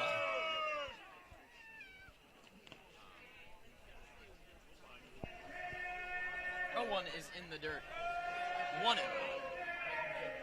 And Ryan, if results hold in this one, the Crawdads and the Stompers would have split the first 4 games they've played against each other. They have 4 more left after today. 1-1 home is low 2-1. And the whole CCL format is the 2 seed plays the 3 seed in a 1-game playoff, and then they will play the 1 seed in a 1-game playoff for the North. And setting up right now that the Stompers would play slow and the winner would play Walnut Creek. How do you like the Stomps' chances in that 1-game format? I like them a lot. We talk a lot about the pitchers that they can throw out there. Dylan Goff, we may see soon on the mound as a starter once again. He's given up 2 runs all summer. He's gone at least more than 10 innings. So he's really solid. Dustin Allen Fox didn't have his best stuff yesterday, but he's been incredibly good. And the way that they can, put together pitcher after pitcher and kind of serve as a bridge for each other to get to that end in the 9th inning. And if there's not enough guys that are slumping at the right times, I think this team can definitely put together more runs. The problem is that Walnut Creek, they can put up 10 hits on any given night like they are doing right now. Contreras walked and Hawley fouls first one back to the screen. Nothing and 1. And we see a lot of pitchers come through, right? And that one got a piece of Owen Firestone. And the athletic trainer and Brant Cummings will come back out there. If you remember back in the 2nd inning, he was hit on a foul ball. And now I think Brant Cummings is going to make the change behind the plate. And if you ask me, my opinion, I think it's 1 knock too late on your backstop. I see no reason that he should have stayed in the game after the 1st inning, but he'll get a round of applause from the fans here. Catching change, and Ryan, let's go back to the Stompers bullpen. There's still going to be a lot of roster turnover offensively for the squad. As if I was to guess, I'd say that's Nikhil Beasley coming into the game, but that's the only other catcher I can name off the roster. So we go back to a 1-game playoff scenario. You can go to Destin Allen Fox and Dylan Goff, and that, in theory, should be able to take you 9 innings of the game. It's Xavier Rios, the new catcher out of Cal State's Northridge. He'll probably catch a couple to get loose. Hawley is in an 0-1 count after Dabbs throws a couple warm-up pitches to Rios.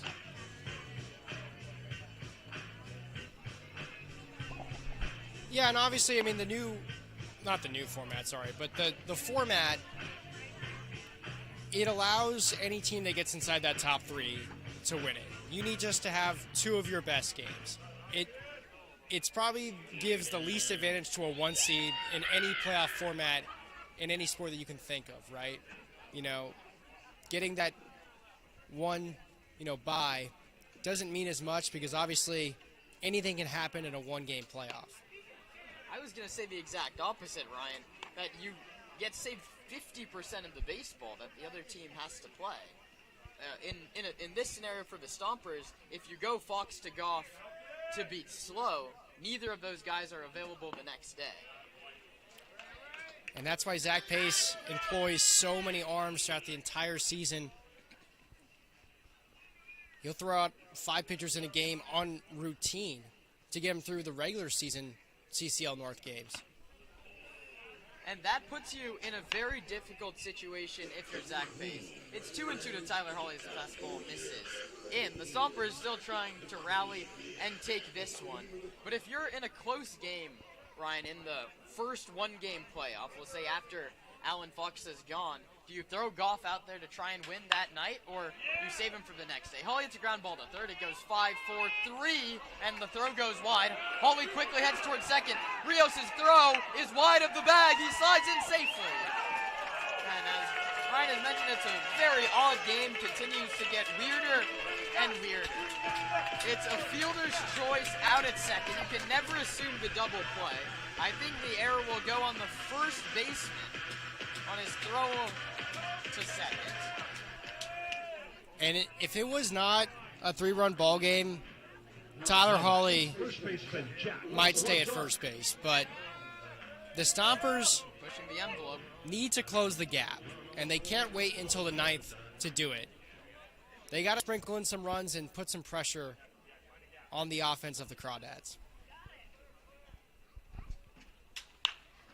Ozark flares one to right. Bird coming on and makes the easy grab in shallow right field. We'll talk more about the CCL playoff format when we come back for the 9th. Walnut Creek leads Sonoma 6-3.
Now batting, number 11, Ethan Liao.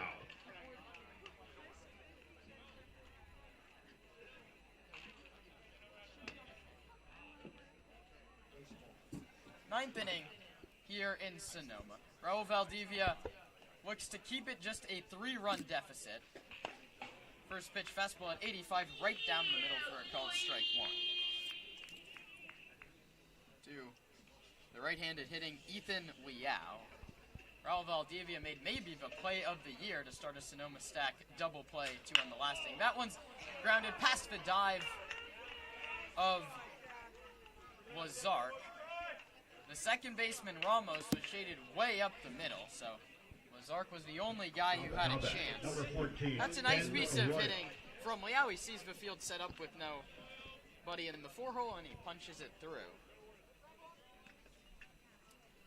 I just worry that in a one-game playoff, the Stompers can't put up 11 hits if those are the kind of bats that show up for Walnut Creek. Well, that's how the Stompers have built their brand of baseball for a while now. They have the best team ERA, the least earned runs allowed, the most strikeouts by any pitching staff. They lead the league in all three of those categories.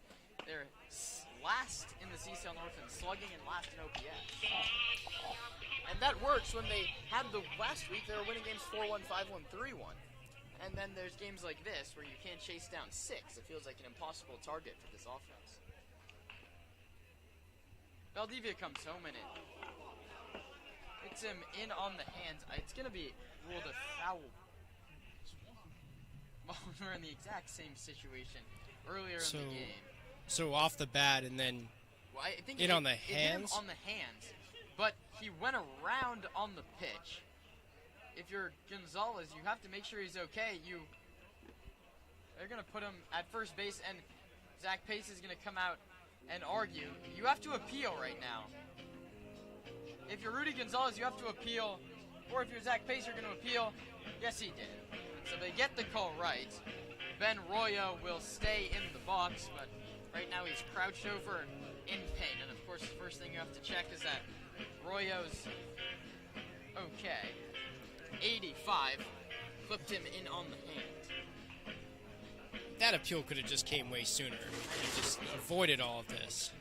This is the problem we had on the Tyler Hawley play. Dean Boteep didn't make the appeal until Zach Pace came and asked him. That you have to point down to your umpire, and I said in the moment that I thought that Tyler Hawley check swing call would come back to bite the Stompers, and it seems like it has. The offense has gone fairly quiet since. Royo will have to dig back in with an 0-2 count. With Liao at first, who singled. The Sonoma athletic trainer, Ali, has been busy.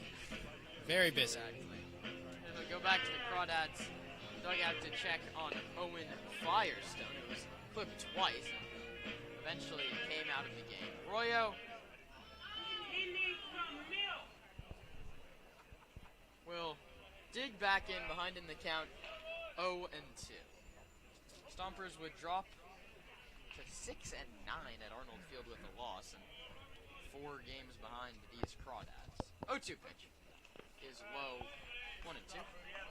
Back to first goes Liao, a nice block from Gonzalez, who will lead off the bottom of the ninth inning. He'll be followed by Luke Rossi and Jack Vanancini for a Stomper offense that hopefully only needs 3 runs to tie the game. It's Valdivia's job to keep it there. Curveball stays high, 2-2. Royo struck out in the first, popped out in the third, popped out in the fifth, singled in the seventh, up for his 5th trip. 2 balls and 2 strikes. Valdivia, working from the stretch, stares into Gonzalez and fires. Popped up. First base, very shallow. It's going to be the right fielder, Nick Sebastiani, who comes in, goes into a slide, can't make the play, throws to second, and it will be a fielder's choice, 9-6. Heads up play by Sebastiani, not a natural right fielder. Never really had a play on Now batting, number 21. So pretty much the same exact result. You drop it, then you get the lead runner, and then Royo goes to first base. And I think Royo really wanted that hit right there because he was definitely not happy with Valdivia stepping back in the box, especially after the second one missed his head. That one goes straight to the screen, bounces back to Gonzalez, who won't have a throw. It's a wild pitch. Royo goes from first to second on the wide one from Valdivia. We're seeing a lot of Stompers righties kind of having trouble locating the zone. They're missing a lot. We saw it with Sean Flowers last night. They just miss high and outside. It's dangerous for those righty hitters in the box, but oftentimes it will come against the lefties. So we play on into hour number 3 at Arnold Field, 6-3. Walnut Creek leads it. Check swing called strike at the plate on Jackson Bird. Popped out to the second baseman Ramos, doubled and scored. Grounded into the 3-6 double play and flew out to left fielder Vanencini. 1 ball, 1 strike, 1 out, 1 on. Breaking ball low, 2 it. Stompers have been on the wrong side of the late inning heroics here at Arnold Field. Especially to the hands of the San Francisco Seagulls. They'll need some 9th inning magic to try and pull this one out under the Friday night lights. Valdivia comes home with the 2-1. It's popped up. Very shallow left field. Hawley, Abel, and Vanencini come together, and it's the all-star shortstop who makes the play. It wasn't the best communication from the Stompers there. Hawley was going back for it. Probably made a last-second call that he didn't see it, and then Abel was about to back away from it, realized that Hawley was going forward. The left fielder Vanencini wasn't going to grab it, and then made the catch. Brings up the DH, Nico Azpilicueta, who struck out swinging in the second. Walked, homered, and walked again. A 3 true outcomes day for the Walnut Creek DH.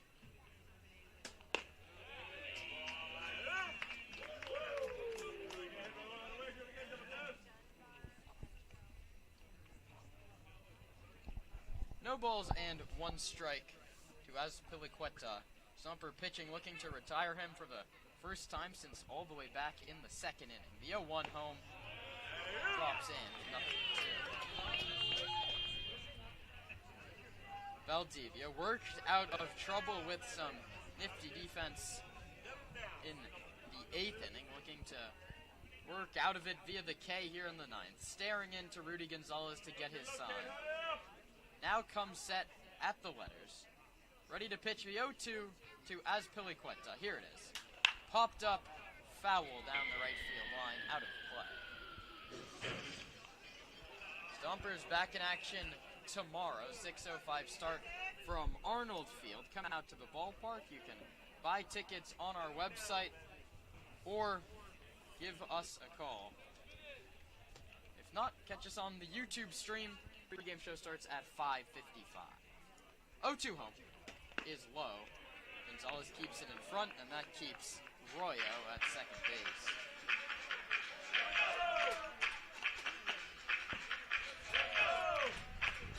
Alameda Merchants in town for that Saturday night game, and then it's a long layoff from baseball here in Sonoma. Valdivia pitches the 1-2. Struck him out.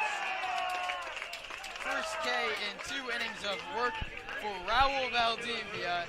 He holds serve, and the Stompers offense has lots of work to do when we come back. 3 runs needed to stay alive in the last of the 9th. Stompers trail 6-3 on the Sonoma Stompers broadcast network.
Now batting, number 37, Omar Gaspella.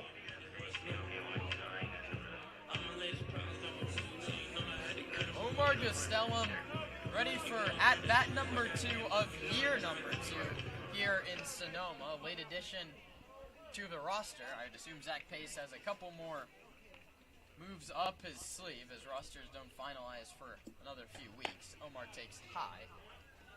Gastelum hit well over 300 for the Stompers last summer. He went 0 for 1 with a strikeout in a pinch hit at-bat yesterday. 0-1. Gastelum grounds it past the dive of the shortstop, Royo. Oh my goodness, Ben Royo on an injured hand almost made the play of the year. He went into a dive in the gap between third and short, and his throw was just the tiniest bit high. Yeah, He said Omar Gastelum. You almost jinxed it when you said it got past him because picked it up in that shallow grass and then just made that long throw. It pulled Kosciuszko off the bag, but it was definitely had the power to get there. Gastelum comes in, faces 2 pitches, gets the infield single, and is relieved by Andrew Bonfili, who will run from first base. Andrew Bonfili has Ben Giovanetti will pinch hit for Luke Rossi at the plate. 0 for 3 with a base on balls and a run scored for Rossi, the DH. Giovanetti pulls one hard but way foul down. Left field line. Way out in front. That one from Chase Dabbs. If Ben can just keep these in fair territory, he'd have probably double the home runs he has right now. That one's inside, almost hits him. It kicks way off the backstop down the third base line, and Andrew Bonfili moves to second base. Talk about buzzing the tower, Ryan. That does it right there. Giovanetti leapt out of the way. High and tight from Dabbs. Jack Vanancini, the tying run out on deck. Lefty just in case for the Crawdads in the pen. The lefty Dabbs still on the mound. Comes home with a 1-2. It's a slider. That one gets away. Bonfili started and now will continue to second base. A stolen base presented by Park Point. How the folks here on Park Point night at Arnold Field. Bonfili came in to pinch run. Advanced to second on a wild pitch and takes third with a stolen base. That run irrelevant to the Crawdads. From 0-2 to 2-2 to Ben Giovanetti. Lefty on righty. Dabbs sets at the belt and fires. Whoa, that one kicks away and Bonfili's going to come around to score. Gastelum with an infield single, and then Zach Pace with the pinch running decision. That pays off big time. Bonfili took 3 bases on 3 pitches. It was 0-2, and 3 straight pitches got through the new catcher. Stompers all of a sudden within 2, and it's a full count to Ben Giovanetti, which would bring the tying run to the plate. Dabbs staring in to get his sign. Delivers the payoff to Giovanetti. Low for ball 4. Oh my goodness, Dean Poteet just rung him up. The throw comes down to first, and a very late call from the home plate umpire. It was said there was a strike in the track man, but a very, very late call from Poteet. Number 33. It was also low, and if he just made the call that it was a strike, Ben would have had more time to run to first. Probably wouldn't have made it, but you can't just assume things. I don't know. What do I know? What do we know? What do we know after today's game? I would tell you not that much. And Dabbs comes high and tight on Vanancini again, and Brant Cummings is going to come out to the mound. That was a very odd play. Giovanetti flipped his bat like he'd walked, and then Dean Poteet rung him up when he was halfway to first.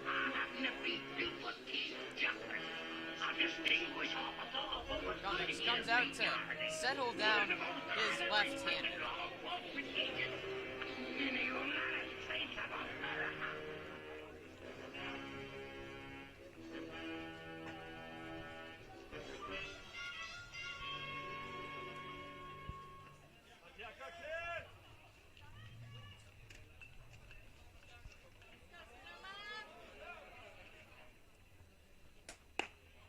Dabbs settled down after his conversation with his manager, puts one in the zone at 90 miles an hour.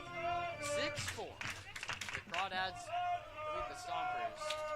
Last of the ninth inning. 1 ball, 1 strike to Vanencini, who's walked, been hit by a pitch, grounded out, and struck out.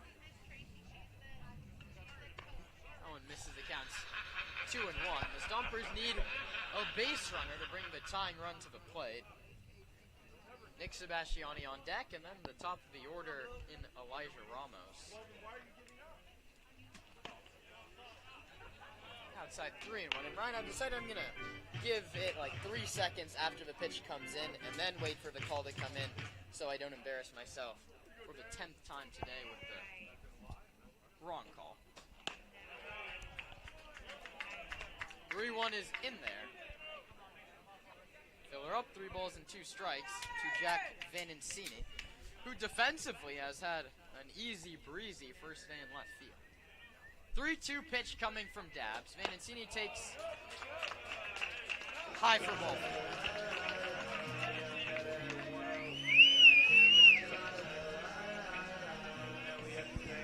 Tying run at the plate. Nick Sebastiani. Local kid with Elijah Ramos and Trent Abel, your 2 most consistent players on deck. Sebastiani looking to keep this ball game alive. 1 on, 1 out. The pitch is up and away. The command eluding Chase Dabbs just a little bit here in this 9th inning. 1-0. Low and in, 2-0. And Ryan earlier in the inning said just in case there's a lefty warming, it might be almost time for Brant Cummings to make the call. Double play gets the Dads out of it. Ends the ball game. Gives them a 4-game cushion for first place in the North. Dabbs comes home. Called strike 2-1. Johnny Red Neat, okay? Do it. These teams play Sunday at Monte Vista High School to round out the CCL North first half of the season. 2-1 to Sebastiani late on the fastball, 2-2. Still coming out at 90 miles an hour from the lefty. Tying run at the plate. Top of the lineup on deck. Big hole on the right side. In the middle shaded for 2. The first baseman Kosciuszko holding on the runner Vanencini. Sebastiani sends one to center. Chasing back Mark Wahlberg, who now settles and catches. The Stompers are down to their last out, but there's no one you'd rather have up at the plate right now than Elijah Ramos, who has struck out 3 times today, and it's his worst game out of 25 with the Stompers. So you trust your guy, who is 1 for 4 today and is still hitting .325 on the season with an on-base way over 450. First time he's had 3 strikeouts in a game all summer. He grounds this one to first. A nice backhand play by Kosciuszko. Takes it to the bag himself to end it. Your final score, 6-4 in favor of the Walnut Creek Crawdads. And Ryan, we could talk about the umpires, but the Stompers have to take a little bit of accountability. The runners left on base numbers, astounding in this one. What do the Stompers have to do to get that big hit? To get that big hit, they might have to take some more chances. I mean, we talked about the approach and waiting for that first pitch, but that you really, really want. They also might want to get healthy, too. I mean, they're missing a lot of guys. They're struggling for guys to put out in the outfield. And I don't know. But all I do know is that they can certainly have much better pitching, and that will fluctuate from day to day. So I wouldn't expect them to give up 11 runs 11 hits every night. It's a tough one for the Stomps, a tough couple here at Arnold Field. They fall to 13 and 12. Second place in the CCL North, 4 games behind these Walnut Creek Crawdads, who are now 17 and 8. We're back on the air tomorrow at 5:55 for the pregame show. Rahil Jaswal and myself, Ryan and I, back on the microphone at 6:05 against the Alameda Merchants.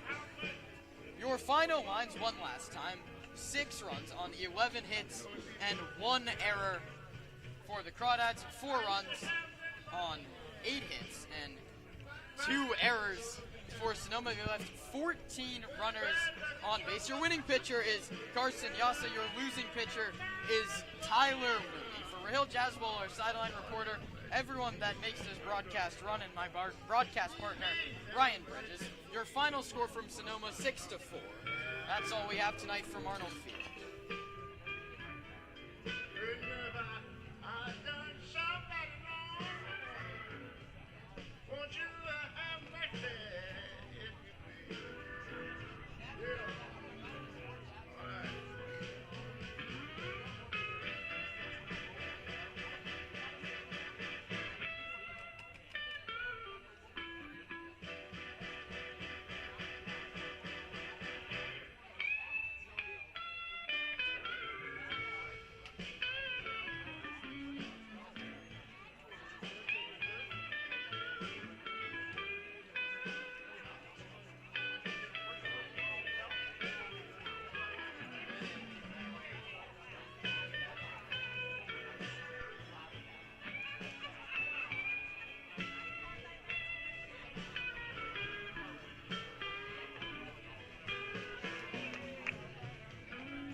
Hello, baby.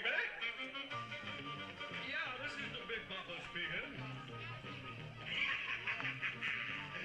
Oh, you sweet thing. Do I want?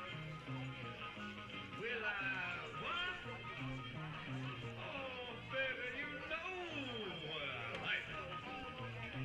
Chantilly lace and a pretty face and a ponytail hanging down. Wiggle in the walk and a giggle in the talk. Make the world go round. There ain't nothing in the world like a big-eyed girl to make me act so funny. Make me spend my money, make me feel real loose like a long-necked goose or like a girl. Oh, look at that, that's what I like. What's that, baby? But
Bye-bye, Norma.